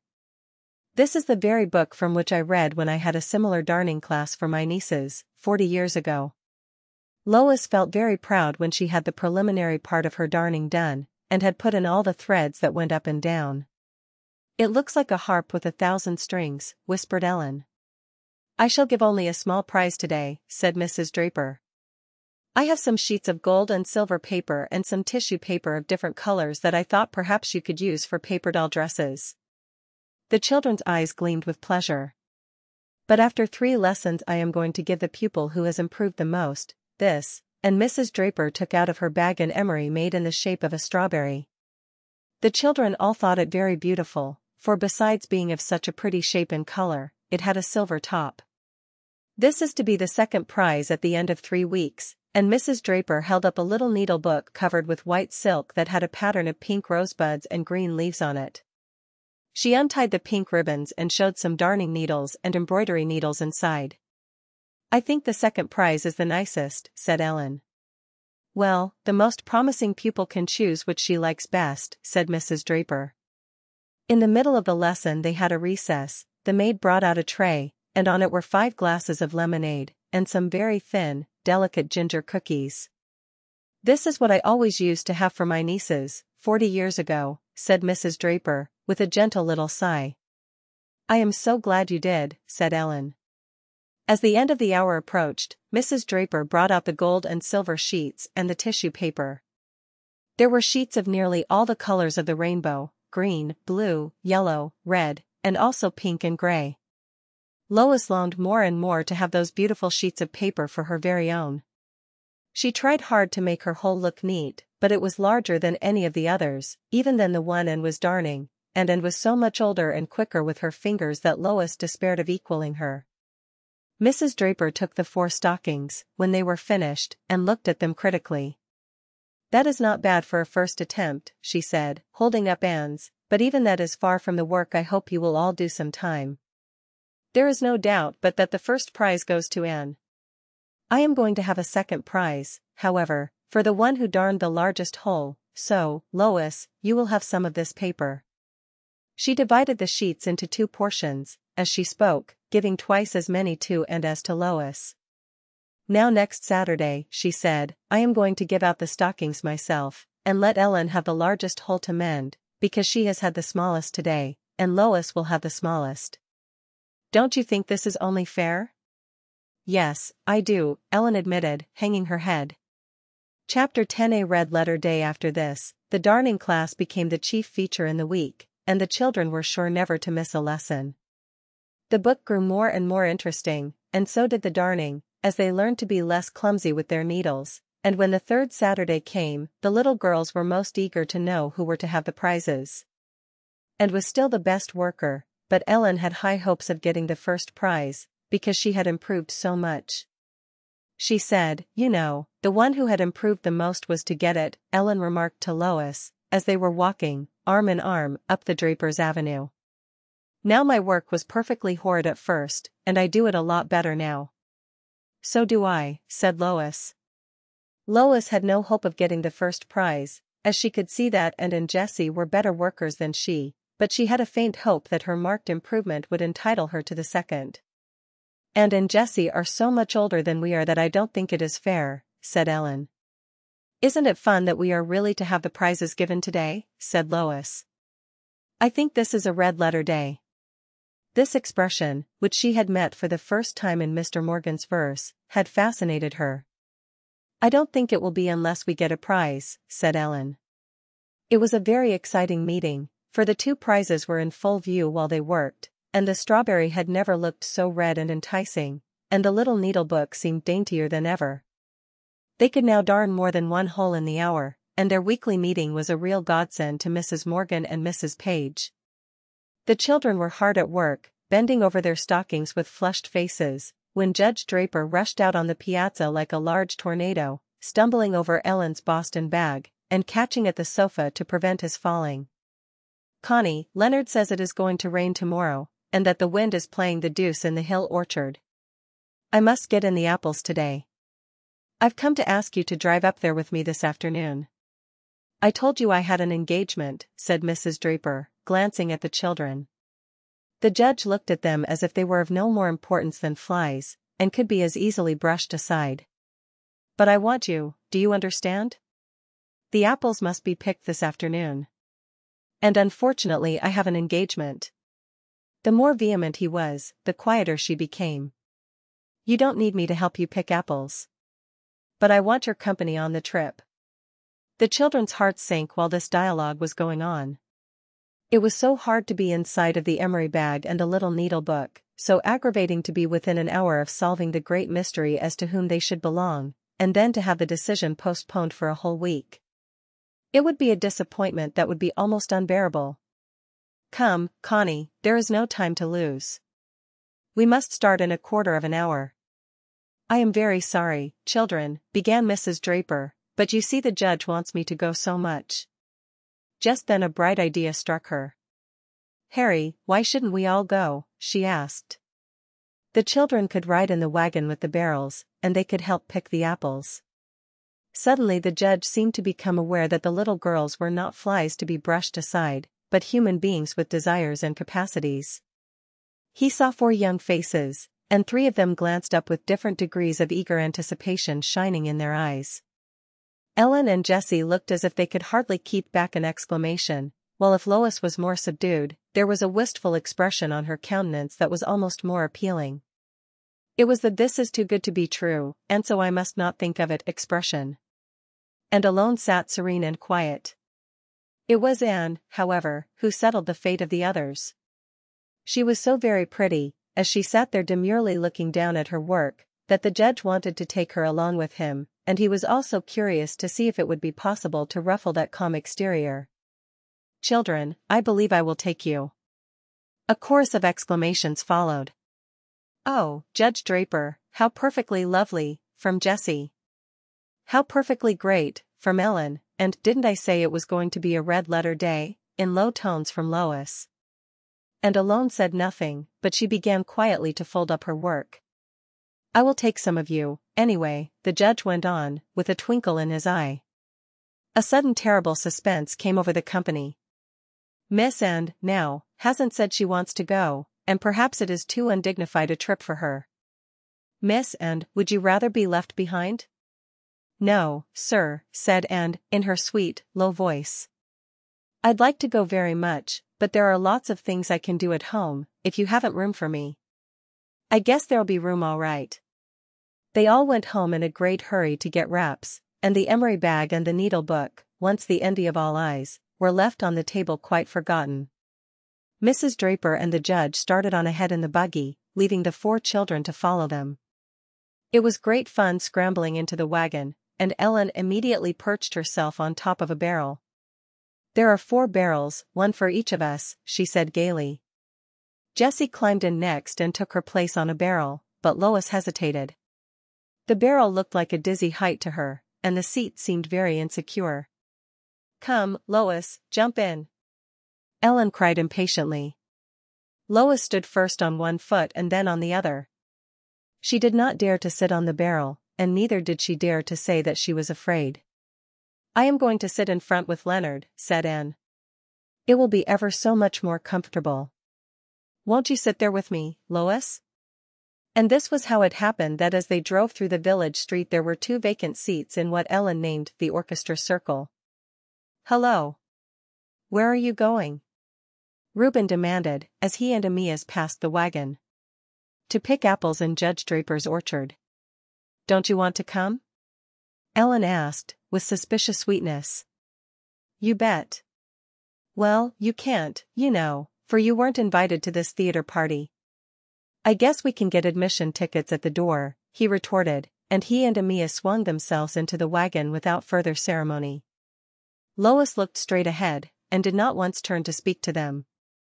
Ever since she had thanked Reuben for his present, she had crossed the street whenever she saw him approaching. The pleasure had all gone out of the trip for Lois. Why had those boys insisted upon coming to spoil the afternoon? And here was Jessie evidently finding an added zest in the occasion, for she greeted them most cordially and talked with the greatest ease. And turned every now and then to put in a word, and Lois was the only silent member of the party. "I wish I had stayed at home," she thought. "Nobody wants me. Nobody speaks to me." They were all laughing and joking together, and she felt very dull and dumb. It was a beautiful October afternoon. The sky was even more cloudless than when they had gone to Briar Field to gather mayflowers, and the world was quite as beautiful, in a different way. Color flashed at them all along the road. There were flaming scarlet sumacs, and yellow maples and red ones, and every now and then a solitary oak sedate in russet brown. Suddenly they came upon some blue gentians shyly looking up at them from the roadside. They were so exquisite with their fringed petals that Lois forgot herself and said, "Look at those beautiful gentians." Then, abashed by the sound of her voice, she was silent. "Let's get out and pick some," said Ellen. "They'll fade," said Anne, "we'd better wait until we are coming home." The judge and Mrs. Draper were waiting in the orchard to receive their guests. "Good Lord! Who invited you to come?" the judge asked, when he saw the boys. "We invited ourselves, sir," said Amias, with a pleasant smile. "We thought that many hands make light work." "Well, as you are here, you may as well stay, but I trust many mouths won't make light work." They all began picking apples, but Lois stopped every now and then out of pure joy in the October sunshine and the splendor of the autumn coloring. At the foot of the hill the yellows and reds of the trees blended together softly, while in the apple orchard the bright red of the apples made many little spots of vivid color. And in her blue gown and white sweater looked very graceful as she raised her arm to pick the apples, and Ellen in her red sweater darted about the field sampling each tree, but never staying long anywhere. "You look like a scarlet tanager, Ellen," said Lois. "Do I? I would rather look like that than like a blue jay, like Anne." Suddenly Lois gave a loud scream. A black snake had wriggled along the grass and placed himself just at her feet. "What is the matter?" the others cried. "It is a snake. I am so afraid of them." She felt disgraced in having given way to her fears, and yet she could not help it. Anne, who was picking apples near Lois, ran back in fright, while Jessie and Ellen boldly came over with the boys to look at the snake. "I think he's the poisonous kind," Jessie said. "We've had them at Briarfield." Leonard, who was on the other side of the orchard, picked up a big stick and started to come over, but Reuben, who always liked to be the leading spirit whenever there was anything to be done, dashed in ahead. "I guess he's done for now," he said, as he gave the snake some blows with a stick. "You needn't be afraid of him any more," he added to Lois. Lois still felt ashamed of having screamed. She wished she were brave, like Jessie and Ellen. It seemed strange that Reuben should be so much nicer to her after she had screamed and he had killed the snake. She had supposed her silly terror would put the finishing touch to his contempt for her. When they had picked all the apples on the low branches, it was proved a fortunate thing that the judge had brought so many children with him, for they climbed up into the higher branches and gathered the fruit that grew there. "Come up here where I am, Lois, it's lots more fun," Ellen called out. Lois climbed a little higher, but it made her feel dizzy to look down, so she clung to a branch and said she would rather stay where she was. "You are afraid of everything," said Ellen. "First you were afraid to sit on a barrel, and then you were afraid of the snake, and now you are afraid of an apple tree." "You shut up, Ellen Morgan," said Reuben. "If you were afraid of a few more things, you would be a lot pleasanter to live in the house with." "So would you," Ellen returned. "I wish you were a little afraid of me, and then you wouldn't say such rude things." Most of the time Mrs. Draper had been sitting on the carriage cushion, which the judge had taken out and put on the top of the stone wall. Now she went over to the carriage and took out a basket of provisions. "I was going to have an extra feast today on account of giving the prizes," she said. The prizes? Only a few hours before, the children had felt as if they could not live in peace without knowing who were to receive them, and not one of them had thought of the prizes since she left the Drapers' house, for life is full of variety, and the unexpected things that happen in each day make its charm. They gathered around Mrs. Draper, and she took out, not only the customary wafer ginger cookies and a bottle of lemonade, but also some sandwiches and some nut cake. "I did not know we were going to have quite such a large company when I put up the lunch," she said. "Never mind," said Amias, "I am sure Ellen will be perfectly delighted to give me her share." After the feast was over, they went back to the apple trees and picked apples until the sun went down into a bank of clouds almost as golden as he was himself. The red-letter day was coming to an end, but there is this peculiar charm about red-letter days, that while other days fade into a blur of forgetfulness, the red-letter days are ours forever, and Lois would always remember the autumn foliage, the golden sunset, Jessie, and Ellen, as they flitted about the field, Mrs. Draper, the restful spot in the picture as she sat and watched them, and the handsome, graceful Amias. Even the snake and Reuben's kindness would not be forgotten. When they came to the gentians once more, as they were driving downhill, Reuben jumped out of the wagon and began to pick some. He was quickly followed by Amias. "Get enough for me too, Reuben," Ellen called out. "You can get some for yourself, if you want any," he returned ungraciously. "I guess I will," and she sprang out of the wagon and joined them.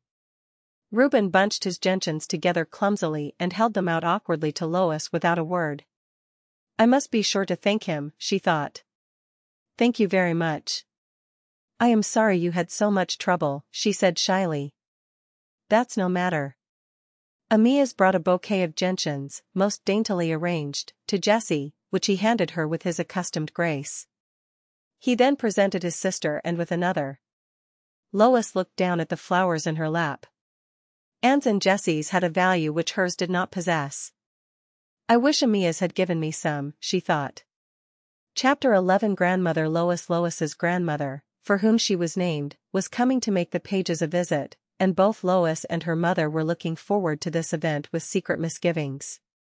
Lois tried to think that she was very fond of her grandmother, but for some reason she never felt comfortable in her presence, and the more she admired her stately figure and rapid flow of language, the more awkward and tongue-tied she felt herself to be. To begin with, her grandmother had made it very evident that she would have liked her much better if she had been a boy. As for Lois herself, she was only too thankful that she had escaped this fate, for boys and dogs were to her mind the dark blots in an otherwise fair world. "Lois, I think you had better come to the train with me to meet your grandmother," said Mrs. Page, on the afternoon when their guest was to arrive. "Jessie and I were going to the Morgans to play croquet. You can go there afterwards. Jessie has a music lesson afterwards." "Well, I am sorry for your disappointment, but I would like to have you come with me." The train was nearly an hour late, and Lois's patience was almost exhausted. "If we had only known it was going to be late, I could have gone to the Morgans," she said, over and over, until her mother felt like saying, "I am sure I wish that you had." At last the train steamed into the station, and Mrs. Page went forward as the passengers began to get out. Among the first was an alert-looking lady, a little past 50, wearing a well-made black suit and a black hat with ostrich plumes. "I am sorry your train is so late," said Mrs. Page, as she shook hands with her mother-in-law. "Come, Lois, take your grandmother's bag." Lois, who had hold of her mother's hand, and was hanging back in the vain hope of escaping observation, now had to come forward. "Bless me! How Lois has grown! She is large for her age, and how she looks like her father around the eyes. She is an out-and-out Page." Lois was not sure whether this was meant as a compliment. "There is a hack over here," said Mrs. Page. "Will you give me your check?" "Here it is." "I would rather walk. They don't charge anything extra for passengers, so you might as well ride." "If that is not New Hampshire all over. It is just as cheap for me to do something I don't want to do, and so you propose that I should ride in that stuffy hack, so as to get the full value of 25 cents. "Oh, if you would rather walk, we will," said Mrs. Page, a little disconcerted. "Only it seems so inhospitable." "What a quaint little town it is," said the elder Mrs. Page, as they walked up the village street. "I used to tell my husband I could stay away 20 years, and not one hair would have changed on anybody's head. I am sure those are the same bony horses of my youth, that are tied around the paling of the common. Look at that eccentric old fellow in Arctics. Is he preparing for a snowstorm? That is Captain Taft, Sophie Brown's father. He can't find anything else that is comfortable for his feet. Well, I like his independence. I suppose if he had taken the trip up the Nile with us last winter, he would have pursued his way calmly through Egypt in those things. They were planning to have a new block for Chauncey and the drugstore when I was here 3 years ago, but I see they haven't got around to it yet. I wonder if they have any dotted veiling at Chauncey's. When I was here last, they told me they had such a run on it that it was too much trouble to keep it in stock. I should think they might at least paint the building." "It is a shabby-looking block," said Lois's mother. "You need not apologize for it, my dear. We all know that if you owned that block it would be scrubbed to a point of painful neatness. I suppose your house is as immaculate as ever, and that every piece of furniture is in the same place. I always think of your house as the house where nothing happens, and, my dear, that is a great compliment. It is the house of rest, the house of standards and simple living.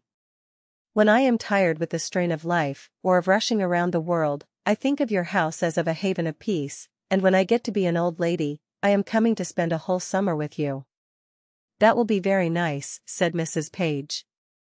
"I don't know whether it would be polite of me to hope you will be an old lady soon. Elizabeth, it is never required of you to tell anything but the truth. You can't tell polite fibs with a good grace. I know you are wondering when I shall consider myself old, and what on earth you would do with me for a whole summer. Why, that is Sophie Brown, isn't it, and her little girl? How do you do, Sophie? I was glad to see your father looking so well. Is this Gertrude? How she has grown, and how much she looks like you. What a plain child, said the elder Mrs. Page, as they passed out of hearing. And what a quantity of freckles she has. I know a wash which is good for freckles. When they reached the Pages' gate, Lois's grandmother gave a comprehensive glance at the white house with the green blinds and green front door, and the spotless brass knocker. Elizabeth, it would do me good to see everything belonging to you in wild chaos and confusion, she said. I am doing the best I can for you in that line. Jessie Matthews is having her music lesson, so I shall have to take you straight up to your room. When Mrs. Luther Page came down at tea time, she was much struck with the change in the parlor. How cozy the room looks with a piano in it, she said. The very fact that it is such a large piano and such a small room gives a sort of rakish charm to the place, but, Elizabeth, how could you make up your mind to the innovation? It is the Matthewses' piano. Jessie's mother wanted her to go on with her music lessons. And so this is Jessie. My dear, how very large you are of your age. She is the image of her father, isn't she? I suppose your mother is as beautiful as ever? Yes, she is, said Jessie. It is a pity I don't look like her, isn't it? And she flashed a glance at Lois's grandmother, so full of a certain quiet amusement in this situation that the elder Mrs. Page suddenly felt as if she must look after her manners, in the presence of this young critic. Lois's grandmother had brought down a large box done up in white paper tied with a pink ribbon. I have a belated birthday present here for you, Lois, she said. I brought it all the way from Paris. Lois undid the parcel with eager fingers. Inside the box was a complete millinery establishment for dolls. There were several untrimmed hats, and there were tiny feathers and flowers and gauze scarfs to trim them with, and there were the standards to put them on, such as there are in shops. Lois was so delighted that she could hardly speak. Jessie, on the other hand, was loud in her exclamations. I hope you like it, Lois, said her grandmother. Did she like it? Lois raised her eloquent eyes to her grandmother's face. She felt that she had never liked anything so much in her whole life. And who is this person? And Mrs. Luther Page went forward to stroke the cat, who had settled herself for a nap in the deep Morris chair. Elizabeth Page. That I should have lived to see the day that you would allow a cat in the precincts of your parlor. I adore cats. They are as sacred to me as they are to the Egyptians. What is her name? And she turned to Lois. Minnie. I wrote to you about her coming to us, said Lois shyly. Yes, I remember now, but I never really get a person into my mind until I have been introduced to her. Minnie, I am Lois's grandmother, and so we must be good friends. Lois's mother stooped to lift Minnie out of the Morris chair. Don't do that, Elizabeth. She will hate me if you do. There are plenty of chairs here. Goodness! Who is this walking in? A second cat? Oh, I see, it is only a kitten. It is very large of its age, said Jessie, and it is not beautiful like its mother.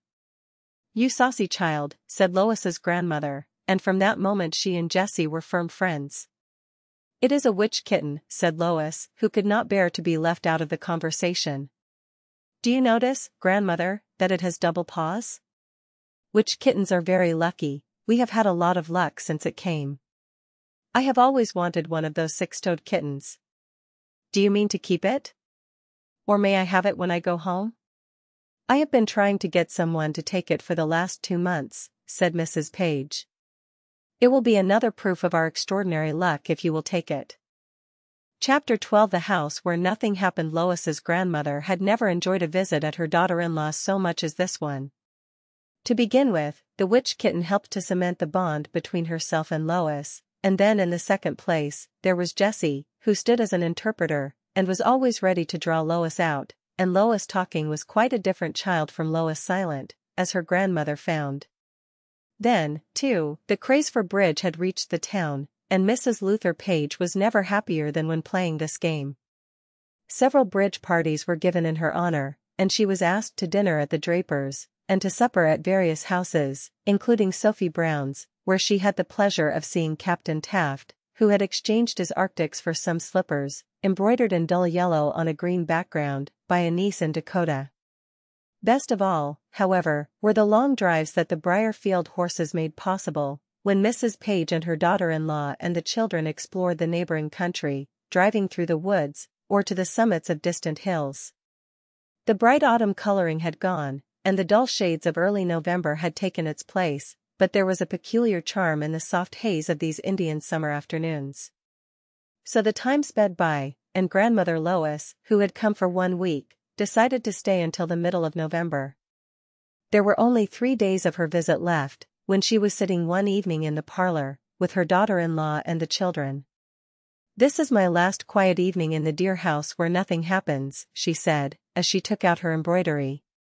"I wish I hadn't promised to play bridge at the Smiths tomorrow. I dislike Mrs. Smith, she is a pert little upstart. But what could I do? The bridge birds of a feather who flock together are sometimes a very queerly assorted set. Dear me! I have lost my needle. How tiresome." "I have some," said Jessie, and she took out a needlebook tied with pink ribbon. "Mrs. Draper gave her that. It was the second prize in the darning class," Lois explained. "And Morgan got the first, and I got the third because I improved so much. It is a pincushion that looks just like an apple. Wouldn't you like to see it, Grandmother?" "Of course I should." Lois brought out her pincushion and showed it with pride. "Ellen had the fourth prize," she continued. "It was a red crocheted pincushion made to look like a tomato. Mrs. Draper gave it to her because Ellen is so fond of vegetables. We didn't know there were to be more than 2 prizes, and it was such a lovely surprise." Everyone went to sleep as peacefully as usual that night, and it was a little past 1 o'clock before the disturbance began. They were all good sleepers, and the bell of the town hall rang noisily for some time, and yet none of them waked. Then it stopped for a while and rang again, and it was followed by the louder peal of the bell on the Methodist church, which was very near. Grandmother Lois was the first to wake. She had a confused impression that it was the 4th of July, then she remembered the season of the year, and listened with growing apprehension.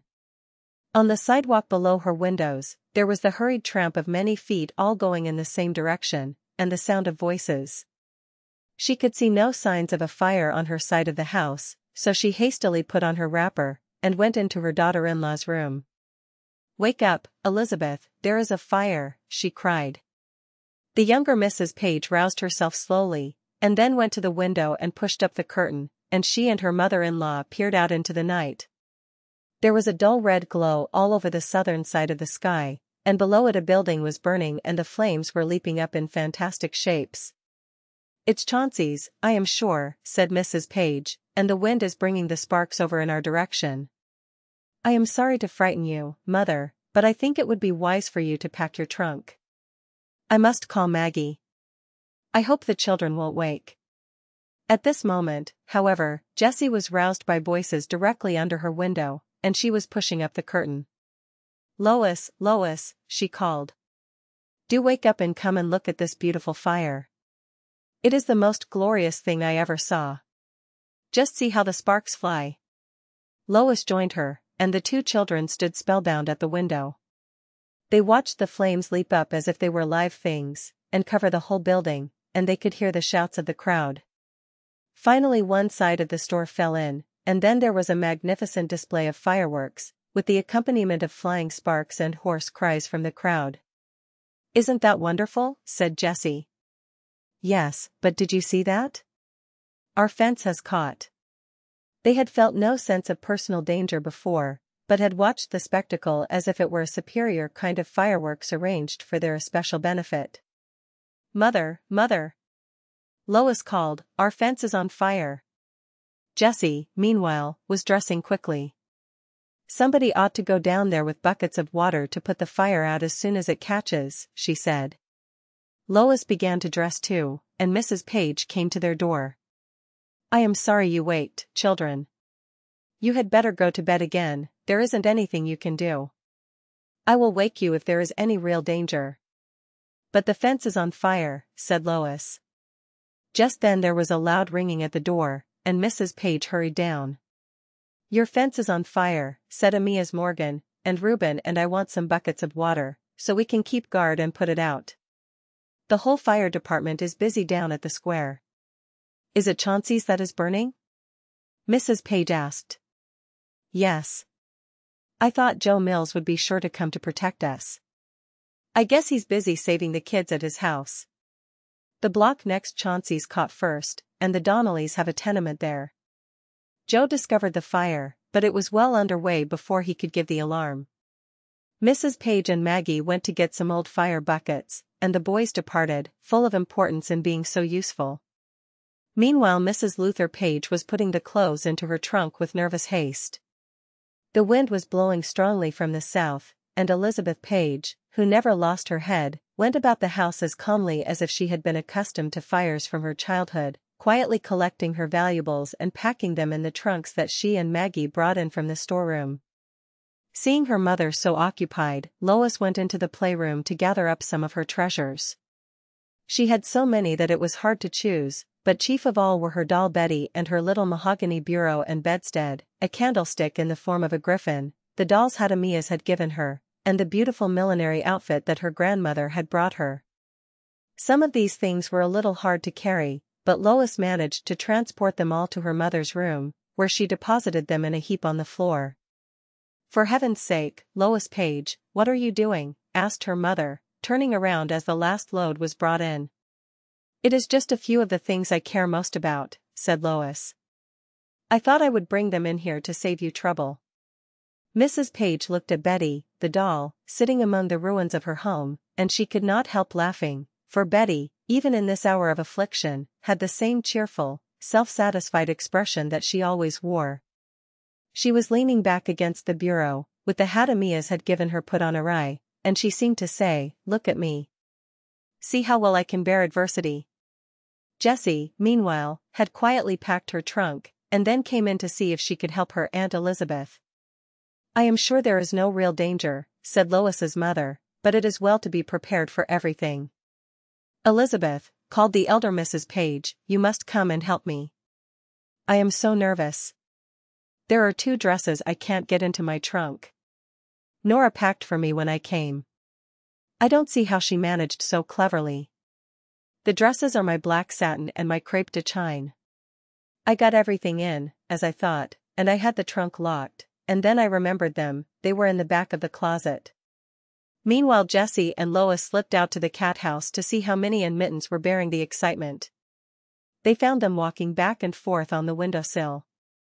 Finding that there was nothing to do for their favorites, it was not in human nature for the children to go back to the house without first joining the group at the fence. Amias and Reuben were keeping guard manfully, the wind was already going down, and the sparks that came over were fewer. Hello, Lois, said Amias, I am afraid the fire is going to fizzle out. What a pity, said Lois. Would you like it better if your house were to get on fire? Reuben asked. No. But it is such a beautiful thing to look at, that, as long as Chauncey's had to burn, I'd like it to keep on a little longer. There wasn't anybody hurt, was there? A fireman fell and broke his leg. It was very exciting. We wanted to stay, but we noticed that your fence was on fire, so we came over, said Amias, who always liked the credit for his kind deeds. That was very good of you, said Lois. She was so taken out of herself by the fire, that she forgot to be afraid of Amias and his brother. I wonder if there isn't anything we can do, said Jessie.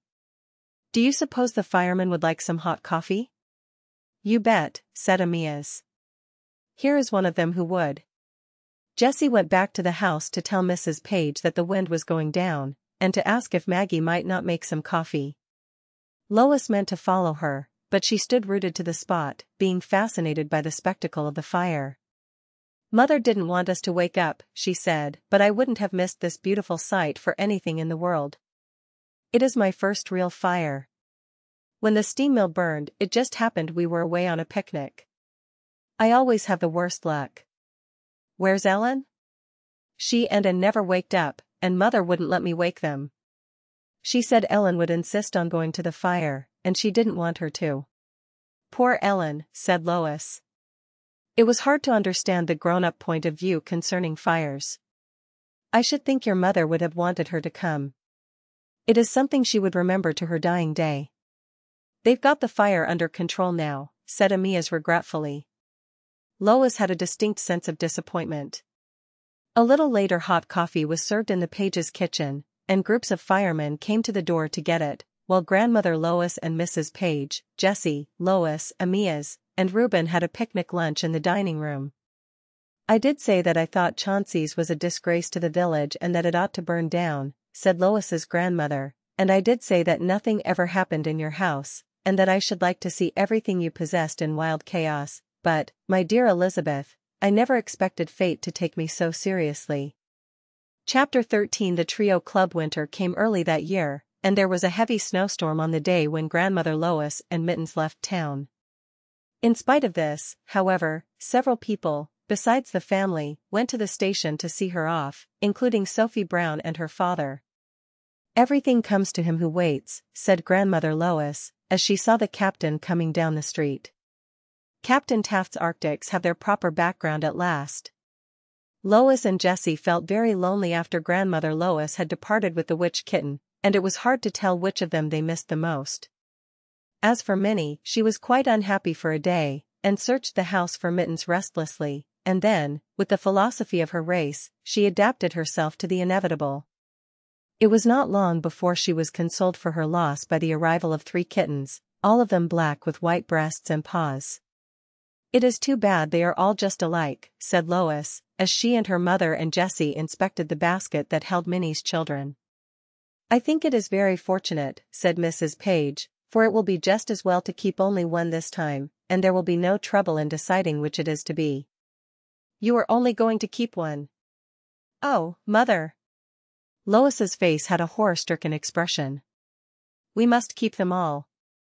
It is too hard work to find good homes for them.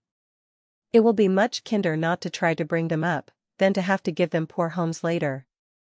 When I grow up, said Lois energetically, I am going to keep as many cats and kittens as I like. No kitten will have to be sent away. I am glad it will be some years before you are grown up, said her mother. Now, children, to me these kittens are as alike as 3 peas in a pod, but you may choose the one you would rather keep, if you have a preference. A closer inspection showed that each one had an individual charm. This one is a little beauty, said Jessie. See, it has a pink nose, and a white line that runs up the face. But it has not half as pretty feet as this darling thing, said Lois, picking up a scrap of a kitten. Now that kitten you have, Jessie, has white shoes on in front and white stockings behind, while this has 4 white shoes. All right, we'll save that one. It would be a wicked shame not to keep this little fellow, said Lois, taking up the 3rd kitten. He is bigger than any of the rest, and his coat is such a glossy black, and he has such pretty white stockings behind and white shoes in front. He and the pink-nosed one would make a fascinating pair. Oh, Mother, why can't we keep them all? 3 is such a small number. There were 5 kittens at Hollisford. But we have not as much room for them here. Mother, it seems as if there were enough sad things in life that had to be, said Lois, without making such unhappiness for Minnie and Jessie and me. I will promise to find good homes for them all, if you will only let them live. Well, dear, I tell you what I will do. I will give you until the end of the week, and if you can have suitable homes engaged for them by that time, I will let you keep them all.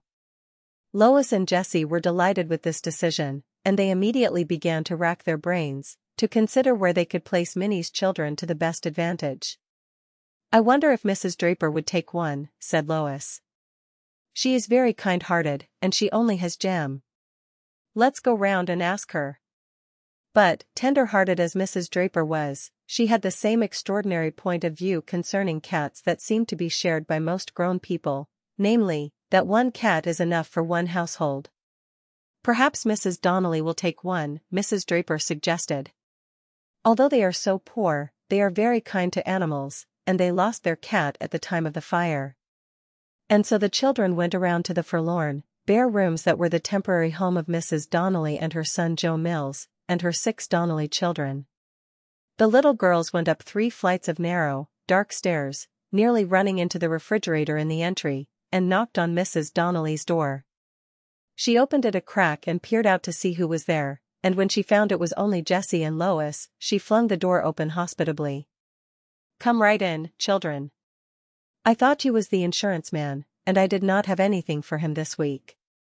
Evelina, to a small child who was sitting on the floor, "Get up and come to speak to these little girls, and you stop making such a racket, George Thomas. Excuse the washtub being in the middle of the room, it rained so hard the first of the week, I didn't get round to my washing." Meanwhile, Jessie was taking in every detail of the poor little room, and with her usual desire to help, she was wondering what she could do to make them a little more comfortable.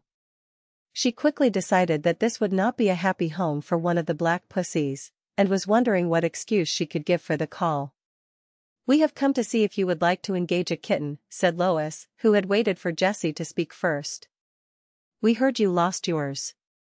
I don't want the bother of any more cats. There's altogether too many of them round here now. My! The cat concerts that go on in the alley back of us.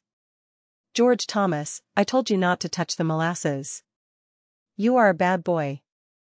I shall have to whip you. Beulah. You just let the table alone." Jessie and Lois sadly left the Donnelly mansion, feeling that one more dream had failed to come true. On the way home they stopped at the grocery store to ask the grocer to let them know if he heard of anyone, on his rounds, who wanted a kitten, but he was very discouraging. "We have 2 kittens here in the store we want to find homes for," he said. In recess at school, the next day, Lois asked first one child and then another if she wanted a kitten. "You can never think of but one thing at a time, Lois Page," said Ethel Smith. "I'm sick to death of hearing about your cat and her kittens." "Did you say you had a kitten to dispose of?" Miss Benton asked. "We want one very much. I have been trying to find a black one, but I will take anything I can get, as I don't want to wait much longer." "These are black," said Lois eagerly, "only they have some white on them, white breasts and paws, and white spots on their faces."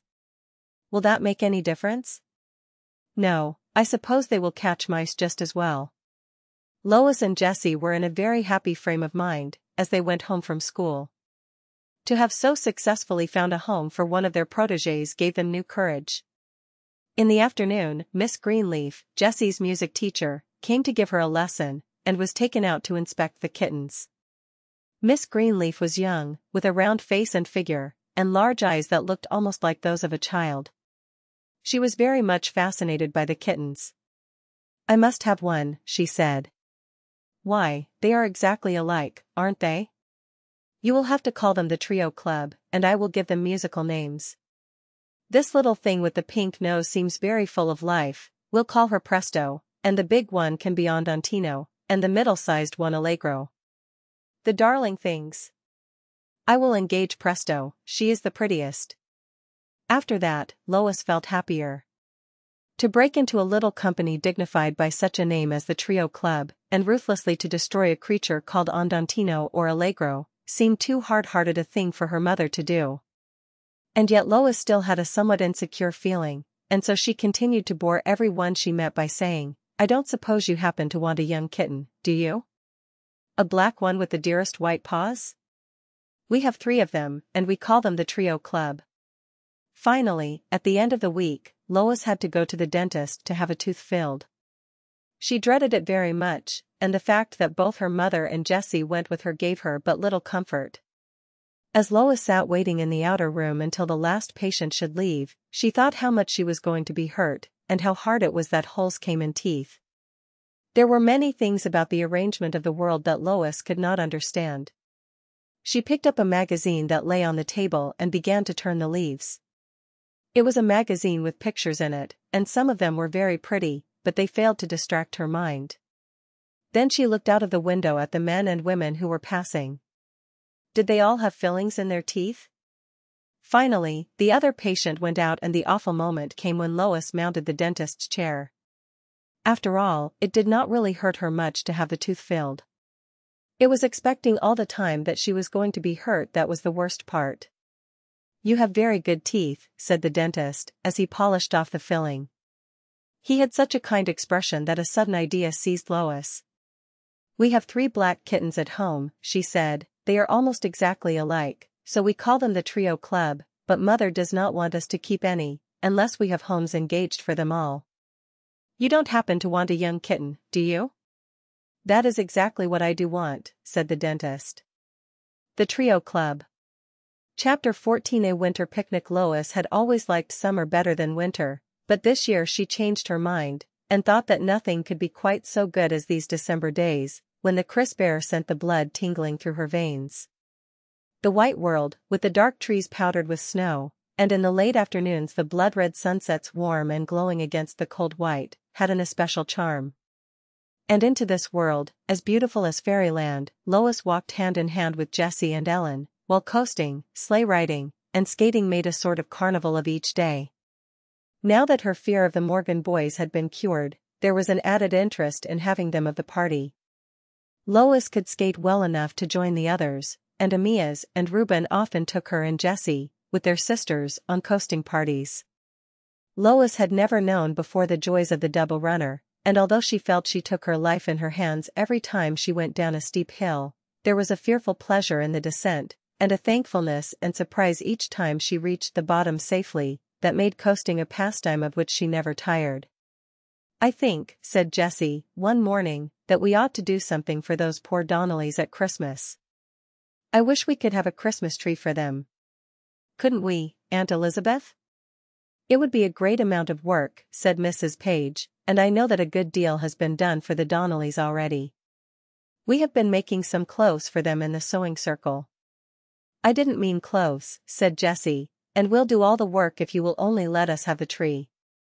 There are plenty of hemlocks at Briarfield. I am sure Garrett would cut one down for us. I can see just the way it would look," she went on eagerly.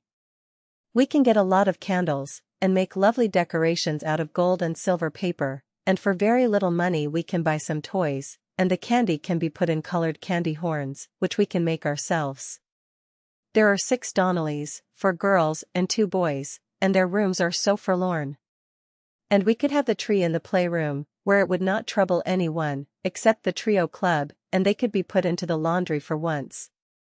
"Oh, please, Aunt Elizabeth, mayn't we have it, if we'll promise to do all the work, and pay for it ourselves?" "Oh, Mother, dear, it would be so lovely," said Lois. "I never had a Christmas tree." "You never had a Christmas tree?" Jessie exclaimed. "Why, you poor darling, that seems terrible. I'll have to put something on the tree for you." Mrs. Page had learned by experience that Jessie's ideas were practical ones, and after a little more debating she said that they could have the Christmas tree. Anne and Ellen were asked to join in the scheme, and the children had a secret session one stormy afternoon in the attic at the top of the Morgans' house. It was a delightful place, with a large table and a tool chest, and plenty of room to work or play. "Hello," said Amias, coming in to get some tools, "what are you 4 up to?" "It is a secret," said Ellen solemnly, "and no one is to know anything about it." "What a lot of money you've got," he said, looking into Ellen's lap, where the contents of her bank were gathered together in a heap. "It isn't so much as it looks." "It's mostly coppers," said Ellen in dejected tones. "I thought there would be a lot more. I haven't got all the presents for the family yet, so I am afraid I can only spare 15 cents, but Lois is going to give 25 and 25, and Jessie $1, that makes $1.65. Don't you want to give us some money, Amias?" she added in her sweetest tones. "It is for a perfectly fine cause." "No, I thank you. I don't go it blind. If you want any money, you've got to tell me what it's for." "Why not tell him?" said Anne. "You tell him, Jessie, it is your idea." Amias was far more interested in the plan than they had dared to hope. He not only promised them 50 cents, but, what was far better, he proposed that he and Reuben should go over to Briarfield with them to get the tree. "We'll go on the Saturday before Christmas," he decided, "and we'll have a regular spree. We'll start in the morning, and we'll take the double runner, and when we come to Morse's Hill we'll coast down it, and we'll steal 1 or 2 rides behind carts, so it won't be too long a walk. We'll have luncheon out of doors, and then cut the tree down and bring it home on the sled." The 4 girls were greatly thrilled by this exciting program. "Oh dear, I'm so afraid Mother won't let me go," said Lois. "Oh, she'll have to. I'll make her let you," said Amias. Mrs. Page did not altogether approve of the scheme.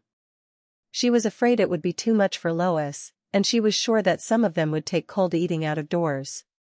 She weakened after a time, for they were so bitterly disappointed, and finally said they might go, if they would have their luncheon in the house at Briarfield, and take some older person with them. Susan Morgan cheerfully consented to be the older person. Lois was sure it was going to storm on the Saturday before Christmas. She worked herself up into a fever of anxiety. "I know it will snow. It is just my luck. And I am sure it will be pleasant, it is just my luck," said Jessie. "Why not think it is going to be pleasant, and then you will be sure to have that much fun out of it?" Lois waked early the Saturday before Christmas, and she went to the window and pushed up the curtain. It was not light yet, but there was a dull streak of red in the east. "Wake up, Jessie, wake up," she cried, "it is going to be a pleasant day." "It seems almost too cold to go," said Mrs. Page, after breakfast, as she looked at the thermometer. "It is only 9 above zero, and there is a wind." "But, Mother, you will let us go," begged Lois. "Of course, dear, if the others go, but I am afraid you will not get very much pleasure out of it." Not get very much pleasure out of it. Jessie and Lois expected to enjoy the day as they had never enjoyed anything in their whole lives. At 10 o'clock the Morgans appeared, such a merry, lively company in their gay tam-o'-shanters and sweaters, that Mrs. Page changed her mind, and decided that they were going to have a good time in spite of the weather. "Poor Mother," said Lois, "I hope you won't be lonely." "I wish you were coming too." "Do come along, Mrs. Page," Amias said, "you can get on the double runner whenever you are tired." But Mrs. Page was very busy over some Christmas presents, and she was glad to have a quiet day to herself. Everyone they passed, as they went along the village street, glanced at the children with interest. "We look as if we were going coasting," said Ellen. "No one will imagine what else we are going to do." The first person to speak to them was Captain Taft. "Going coasting?" he asked. "Yes. Well, I should say there was too cold a wind, but young folks don't mind. I suppose I wouldn't have minded myself, once." And the next was Mrs. Robertson. "Are you going coasting?" she inquired in disapproving tones. "It is much too cold. I wouldn't let Dora go." And the third was Joel Carpenter. "Are you going coasting?" he said joyfully. "I'll come along too." They were not particularly anxious to have him share their secret, but they did not know how to get rid of him, and so he joined them. They had a glorious coast down Morse's Hill. Lois was on the forward sled, and it was very exciting to fly past the vanishing trees and then sweep around the curve near the bottom. She had certainly thought they would tip over that time. Presently there came along an empty cart bound for the woods. "Let's steal a ride," whispered Amias. He hitched the sled on behind, and they all got on silently with stealthy tread like conspirators. A little later the driver turned his head. "Good morning," he said genially. "Won't you all get into my cart?" His cordiality was something of a shock, and took the zest out of the stolen ride. The lunch at Briarfield was one of the pleasantest parts of the day, for some huge logs were burning in the hall fireplace, and they all sat in a semicircle around the cheerful blaze. Susan and Jessie unpacked the lunch, and they had a merry meal. If it was not quite so romantic eating their sandwiches and cake before the fire as it would have been under the pine trees, it was certainly more comfortable. Best of all was the walk in the afternoon and the choosing a hemlock tree. It was very cold and still in the woods, and the snow was as white as if it had fallen that very day. The mayflowers were hidden now, and the birches and maples lifted bare branches to the sky. Everything was different from what it had been on the April day when Lois was so glad that icy winter was far away, except the pines and hemlocks, that were as green as if they had forgotten it was not spring. A red-headed woodpecker, that had perched on a neighboring branch, flew away at their approach into the heart of the woods. "Oh, how beautiful it is," said Lois. "What a pity that everybody can't have such a good time." "Everyone can have out of doors if they want it," said Jessie. "Amias, do see what a nice tree this is." "Let's cut this one down," said Ellen. "What, that scrubby thing?" Reuben asked. "That's too lopsided." "Let's each choose a tree," said Anne, and they scattered like a covey of birds. Lois and Jessie kept together, and they found a tree, almost perfect in its symmetry, tall and yet not too tall. The moment they saw it they felt it must be the tree. Even Ellen was forced to acknowledge the wisdom of their choice, and the boys soon felled it and strapped it to the double runner. The journey back in the afternoon was not so delightful as the morning trip. "I wish that hills could be tipped the other way, like a teeter," said Ellen, when they came to Morse's Hill. "It is perfectly horrid to have that long, steep climb." Lois was beginning to feel very tired, but she tried to look as if she liked to climb hills. "You are tired out, Lois," said Susan Morgan kindly. "I'm not much tired." Reuben began untying the tree. "What are you doing?" Amias asked. "The tree is all right. I am going to carry it a while," said Reuben, "and then Lois and Jessie can get on the sled, and you and Joel can pull them up the hill." "I am not a bit tired," said Jessie, and she looked so fresh that Lois felt ashamed to have given out. "I'd like to ride," said Ellen. Reuben gave a scornful laugh. "You? You are as well able to pull Amias up the hill as he is to pull you. You're just lazy." "Why isn't Lois lazy?" "She is tired." "I am sorry to give you so much trouble," said Lois, as she got on the sled. She wondered why the boys were so good to her, when in their heart of hearts they must think her so poor-spirited to get tired. She wished she were as strong as Jessie and Ellen. "We had a splendid time, Mother," said Lois, when they reached home. "It was great," said Jessie. "I had a successful day, too," said Mrs. Page. "I got Grandmother Lois's Christmas box packed, and I finished your present and Jessie's." "How exciting that sounds, Mother. I wish we knew what they were." Chapter 15 The Christmas Tree. "Oh, Mother dear, you can't come in just yet," Lois said. "We don't want you to see the tree until it is entirely ready." Jessie, having promised that they would do all the work themselves, was carrying out her agreement to the letter, and Mrs. Page, who wanted to help them, had to be contented merely to give advice. There had been many secret sessions in the playroom and in the Morgans' attic, and Jessie and Lois had taken several trips to the village store. They had just come in from a final one now. "Your money seems to have held out like the widow's cruse of oil," said Mrs. Page. "Why, yes, Mother. We thought we had spent it all, and we wanted to get some more animals, and Reuben gave us 20 cents, and then Joel Carpenter gave us a quarter, and then Reuben did not like to have Joel give more than he did, when Joel wasn't in the secret to begin with, so Reuben gave 10 cents more, and then Joel gave 10, and then Reuben gave another 10. It was as exciting as an auction.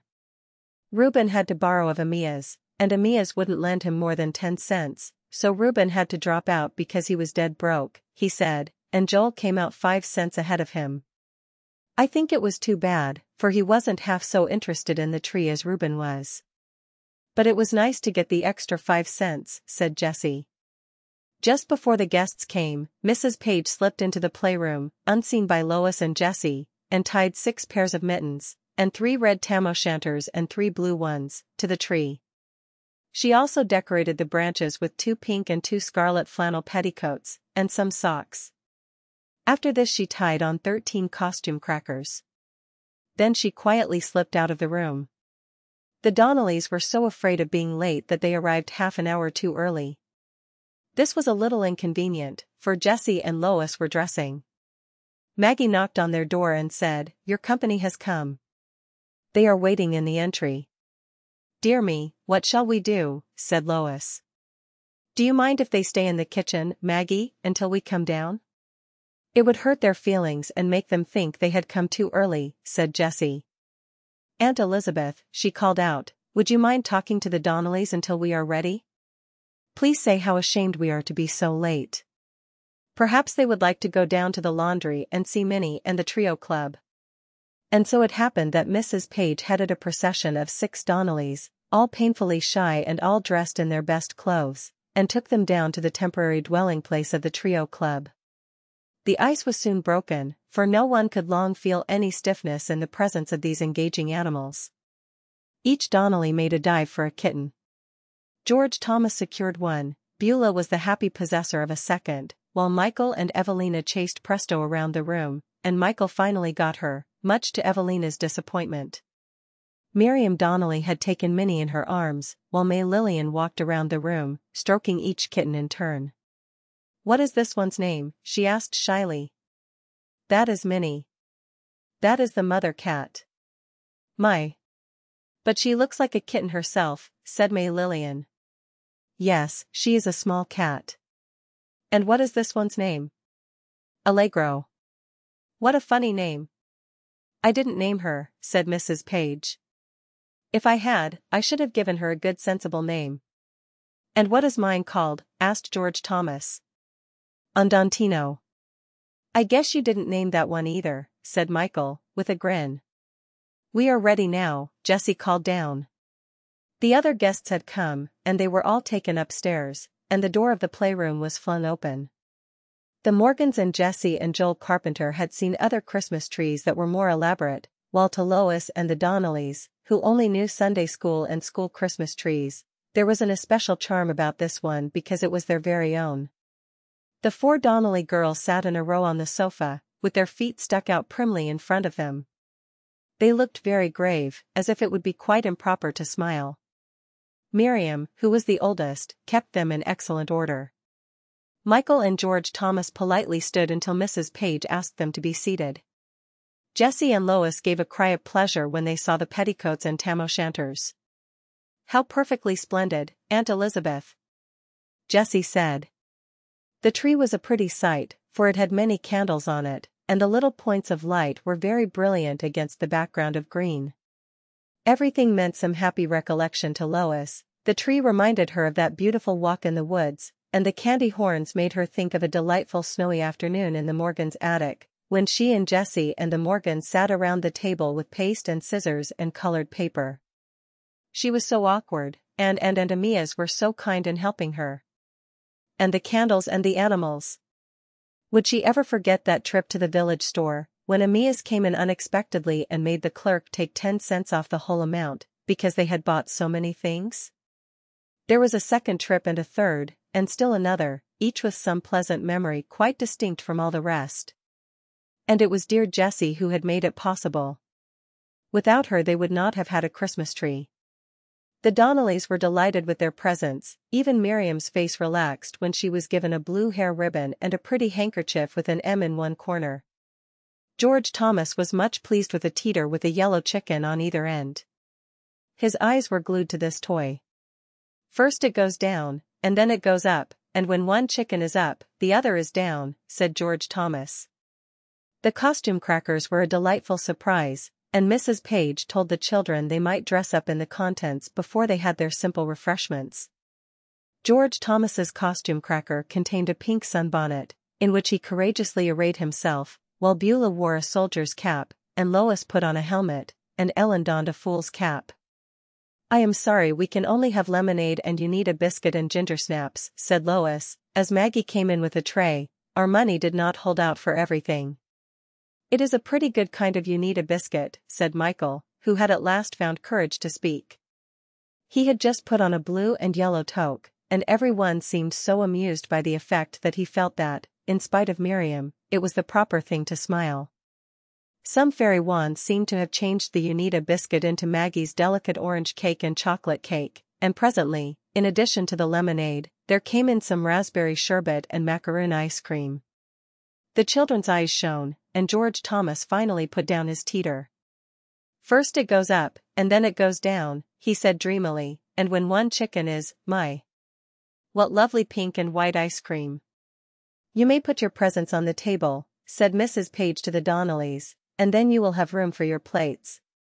The 4 Donnelly girls rose and carried their treasures across the room, and the boys followed their example. "Nobody must touch my teeter," said George Thomas. The presents cost very little, but there were a good many of them, for each Donnelly had a pencil and a block of paper, and the girls had sheets of colored tissue paper, and bags of beads, while each of the smaller children had a toy animal, and the older ones were given games and books that had once belonged to the Morgans.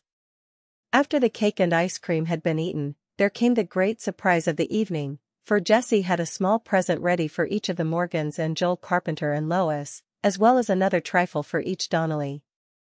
Lois's was a small, flat parcel tied with a pink ribbon. "How perfectly lovely," she said, as she gazed at the contents of the package. "What a beautiful expression she has." "Is it a photograph of your mother?" asked Amias. "No, it's my cat. Such a dear picture of Minnie in her basket. I wish I had a picture of the trio club, too." Then to her joy she discovered that there were 2 mounted photographs, and lifting the upper one, she saw underneath the 3 black faces of the trio club standing out in bold relief against the light basket. "Oh, the darling things," she exclaimed. "That is Andantino, I am sure, but I can't tell Presto and Allegro apart. I wish I could have had a picture of their legs, but you can't expect everything." "My goodness! I should say you couldn't," said Amias. "Jessie got me to take their pictures, and the way they skipped around was a caution. Just as I thought I had them fixed, one would scramble out of the basket and scoot off to its mother. And the mother was a terror. Twice I thought I had got her, when she opened her mouth and yelled. She's enough to spoil any picture. The next time Jessie asks me to take the photograph of a cat, I am going to break my leg, or go out of town." The Morgans and Joel Carpenter went early, as they were going home to their own Christmas trees, and the Donnellys looked at one another irresolutely. Miriam was equally afraid of leaving too soon and staying too late. "You haven't got to go yet," said Jessie. "It is so early." "I don't know as there is any great hurry," said Miriam. "Mother said we might stay until 7:30 if you seem to expect us to," said George Thomas. "Well, children, it was a great success," Mrs. Page said to Jessie and Lois, as the last Donnelly closed the front door behind him, and certainly no children could have better manners than those Donnellys. "You must feel very tired, Jessie dear. Here is a foreign letter for you. It came in the 5 o'clock mail." A Christmas letter from her mother. Jessie gave a little cry of delight as she opened it. There were 2 foreign postal cards inside. One was the charming picture of an Angora cat, for Lois, the other, which was for Jessie, was a group of 3 children standing with their arms around one another. "It is like you and Ellen and me," said Lois. Jessie read her letter through eagerly. She glanced up with an expression of rapturous delight. "They are coming earlier than I expected them," she said. "Father is so much better, and has his heart so set on getting home, that the doctor says they may sail in January. Oh, Aunt Elizabeth! It seems too good to be true." The tears came into Lois's eyes. The months had been long as they passed, but as she looked back, it seemed only a short time since that April afternoon when her dear borrowed sister had alighted at the gate, and she had gone so eagerly to meet her, and had found the tears in Jessie's eyes. Now it was Jessie who was happy and she who was sad. It was just like George Thomas's teeter. Jessie saw that Lois was crying. "You darling child, what is the matter?" she asked. "I am thinking of the time when you will be going away. It has all been so lovely, everything from the very first minute. And it will be over so soon, and you won't be my sister any more. It isn't as if I were going far. We shall see each other every day, and you will be coming to spend a night with me every week, and I shall spend a night with you. We shall always be like sisters." "If you once have a sister, you can't lose her," said Jessie. Transcriber's notes: perceived typographical errors have been corrected. Inconsistencies and hyphenation have been standardized. Archaic or variant spelling has been retained. End of the Project Gutenberg ebook. A borrowed sister. Updated editions will replace the previous one, the old editions will be renamed. Creating the works from print editions not protected by U.S. copyright law means that no one owns a United States copyright in these works, so the Foundation, and you, can copy and distribute it in the United States without permission and without paying copyright royalties. Special rules, set forth in the General Terms of Use part of this license, apply to copying and distributing Project Gutenberg electronic works to protect the Project Gutenberg concept and trademark. Project Gutenberg is a registered trademark, and may not be used if you charge for an ebook, except by following the terms of the trademark license, including paying royalties for use of the Project Gutenberg trademark. If you do not charge anything for copies of this ebook, complying with the trademark license is very easy. You may use this ebook for nearly any purpose such as creation of derivative works, reports, performances and research. Project Gutenberg ebooks may be modified and printed and given away. You may do practically anything in the United States with ebooks not protected by U.S. copyright law. Redistribution is subject to the trademark license, especially commercial redistribution.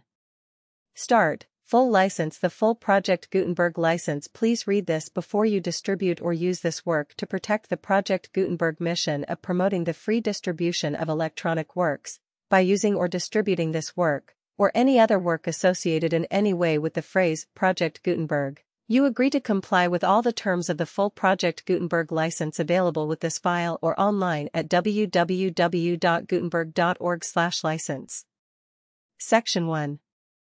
General Terms of Use and Redistributing Project Gutenberg Electronic Works 1.a. By reading or using any part of this Project Gutenberg electronic work, you indicate that you have read, understand, agree to and accept all the terms of this license and intellectual property, trademark/copyright, agreement. If you do not agree to abide by all the terms of this agreement, you must cease using and return or destroy all copies of Project Gutenberg electronic works in your possession.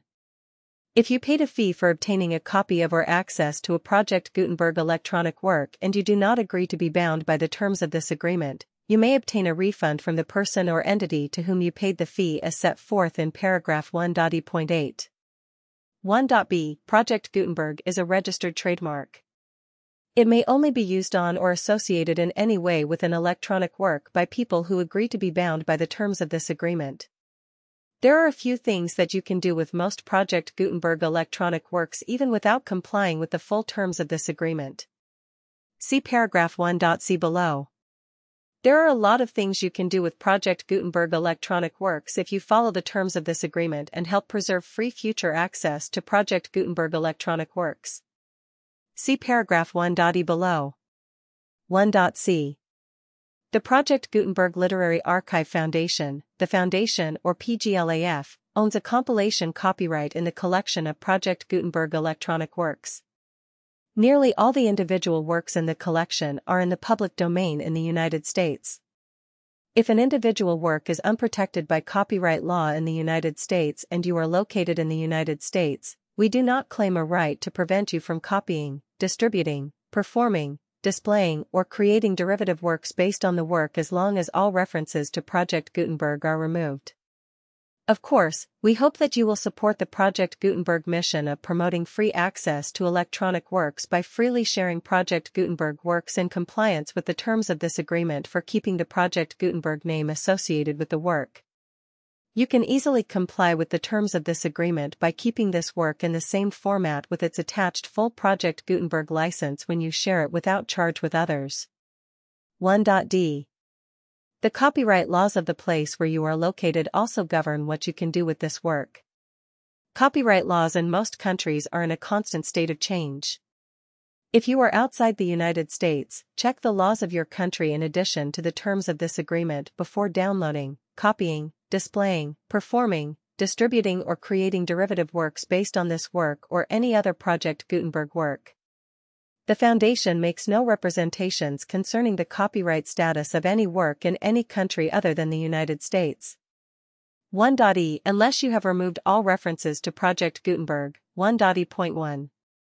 The following sentence, with active links to, or other immediate access to, the full Project Gutenberg license must appear prominently whenever any copy of a Project Gutenberg work, any work on which the phrase Project Gutenberg appears, or with which the phrase Project Gutenberg is associated, is accessed, displayed, performed, viewed, copied or distributed. This ebook is for the use of anyone anywhere in the United States and most other parts of the world at no cost and with almost no restrictions whatsoever.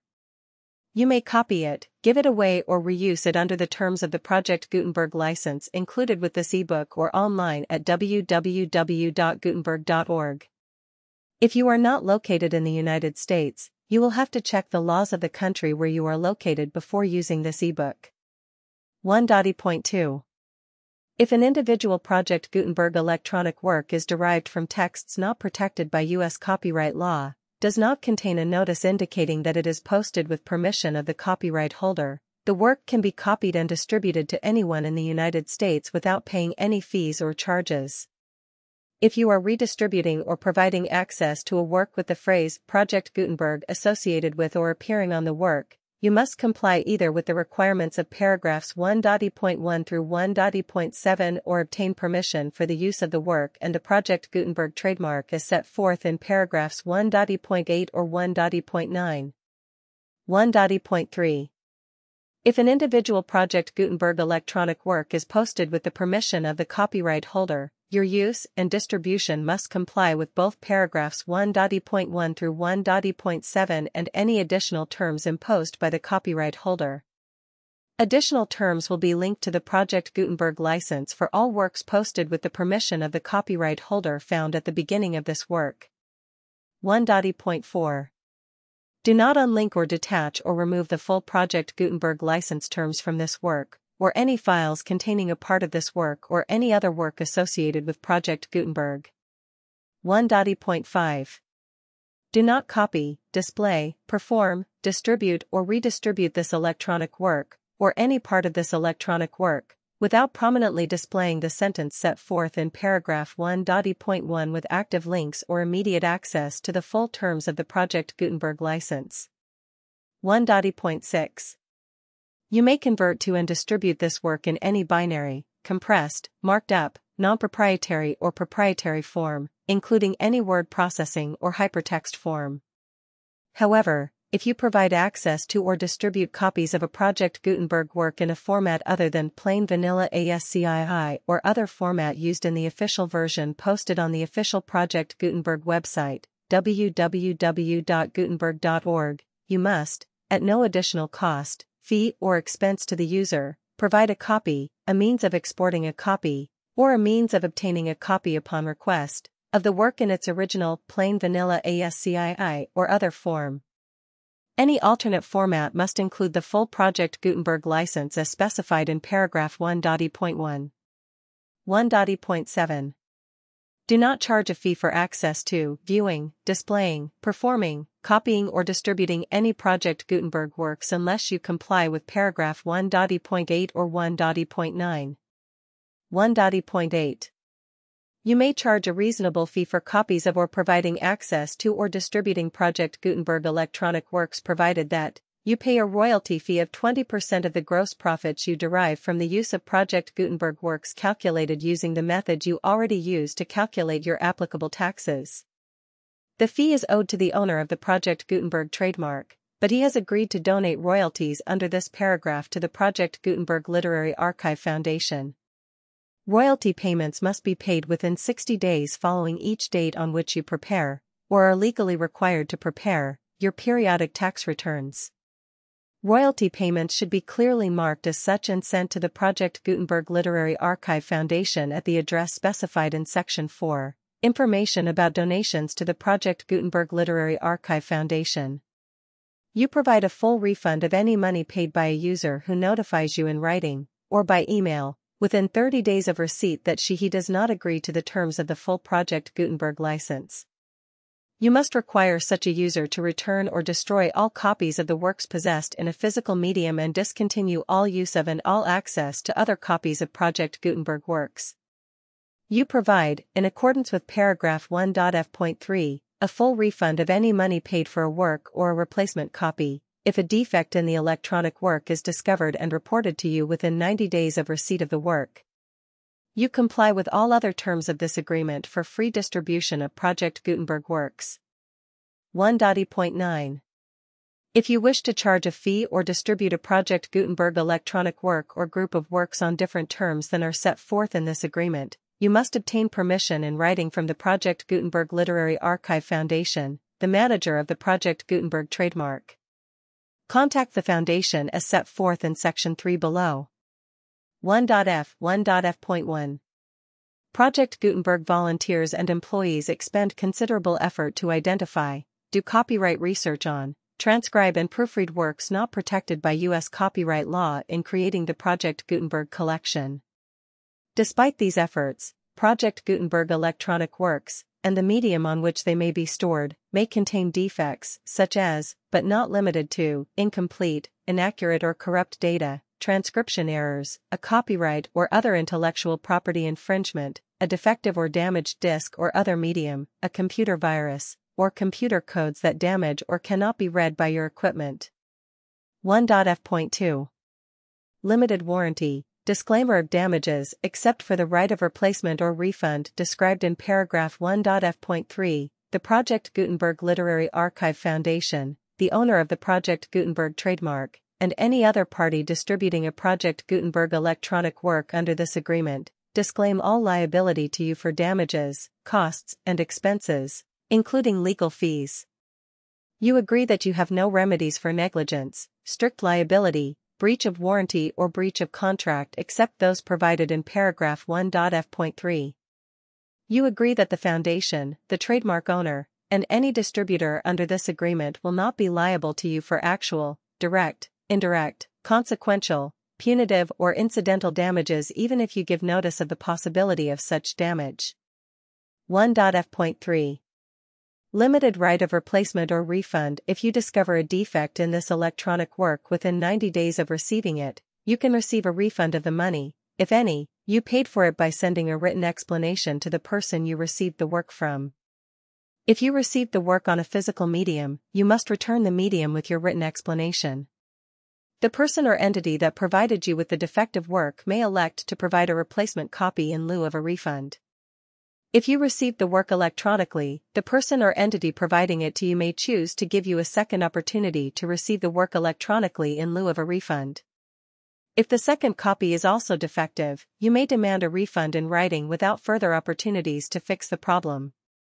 1.f.4 Except for the limited right of replacement or refund set forth in paragraph 1.f.3, this work is provided to you ASIS, with no other warranties of any kind, express or implied, including but not limited to warranties of merchantability or fitness for any purpose. 1.f.5 Some states do not allow disclaimers of certain implied warranties or the exclusion or limitation of certain types of damages. If any disclaimer or limitation set forth in this agreement violates the law of the state applicable to this agreement, the agreement shall be interpreted to make the maximum disclaimer or limitation permitted by the applicable state law. The invalidity or unenforceability of any provision of this agreement shall not void the remaining provisions. 1.f.6 Indemnity. You agree to indemnify and hold the Foundation, the trademark owner, any agent or employee of the Foundation, anyone providing copies of Project Gutenberg electronic works in accordance with this agreement, and any volunteers associated with the production, promotion, and distribution of Project Gutenberg electronic works, harmless from all liability, costs, and expenses, including legal fees, that arise directly or indirectly from any of the following which you do or cause to occur. A. Distribution of this or any Project Gutenberg work. B. Alteration, modification, or additions or deletions to any Project Gutenberg work, and C. Any defect you cause. Section 2. Information about the mission of Project Gutenberg. Project Gutenberg is synonymous with the free distribution of electronic works in formats readable by the widest variety of computers including obsolete, old, middle-aged and new computers. It exists because of the efforts of hundreds of volunteers and donations from people in all walks of life. Volunteers and financial support to provide volunteers with the assistance they need are critical to reaching Project Gutenberg's goals and ensuring that the Project Gutenberg collection will remain freely available for generations to come. In 2001, the Project Gutenberg Literary Archive Foundation was created to provide a secure and permanent future for Project Gutenberg and future generations. To learn more about the Project Gutenberg Literary Archive Foundation and how your efforts and donations can help, see sections 3 and 4 and the Foundation information page at www.gutenberg.org. Section 3. Information about the Project Gutenberg Literary Archive Foundation. The Project Gutenberg Literary Archive Foundation is a nonprofit 501(c)(3) educational corporation organized under the laws of the state of Mississippi and granted tax-exempt status by the Internal Revenue Service. The Foundation's EIN or Federal Tax Identification Number is 64-6221541. Contributions to the Project Gutenberg Literary Archive Foundation are tax-deductible to the full extent permitted by U.S. federal laws and your state's laws. The Foundation's business office is located at 809 North 1500 West, Salt Lake City, Utah, 84116-801-596-1887. Email contact links and up-to-date contact information can be found at the Foundation's website and official page at www.gutenberg.org/contact section 4. Information about donations to the Project Gutenberg Literary Archive Foundation. Project Gutenberg depends upon and cannot survive without widespread public support and donations to carry out its mission of increasing the number of public domain and licensed works that can be freely distributed in machine-readable form accessible by the widest array of equipment, including outdated equipment. Many small donations, $1 to $5,000, are particularly important to maintaining tax-exempt status with the IRS. The Foundation is committed to complying with the laws regulating charities and charitable donations in all 50 states of the United States. Compliance requirements are not uniform and it takes a considerable effort, much paperwork and many fees to meet and keep up with these requirements. We do not solicit donations in locations where we have not received written confirmation of compliance. To send donations or determine the status of compliance for any particular state, visit www.gutenberg.org/donate. While we cannot and do not solicit contributions from states where we have not met the solicitation requirements, we know of no prohibition against accepting unsolicited donations from donors in such states who approach us with offers to donate. International donations are gratefully accepted, but we cannot make any statements concerning tax treatment of donations received from outside the United States. U.S. laws alone swamp our small staff. Please check the Project Gutenberg web pages for current donation methods and addresses. Donations are accepted in a number of other ways, including checks, online payments, and credit card donations. To donate, please visit www.gutenberg.org/donate. Section 5. General information about Project Gutenberg Electronic Works. Professor Michael S. Hart was the originator of the Project Gutenberg concept of a library of electronic works that could be freely shared with anyone. For 40 years, he produced and distributed Project Gutenberg ebooks with only a loose network of volunteer support. Project Gutenberg ebooks are often created from several printed editions, all of which are confirmed as not protected by copyright in the U.S. unless a copyright notice is included. Thus, we do not necessarily keep ebooks in compliance with any particular paper edition. Most people start at our website, which has the main PG search facility, www.gutenberg.org. This website includes information about Project Gutenberg, including how to make donations to the Project Gutenberg Literary Archive Foundation, how to help produce our new ebooks, and how to subscribe to our email newsletter to hear about new ebooks.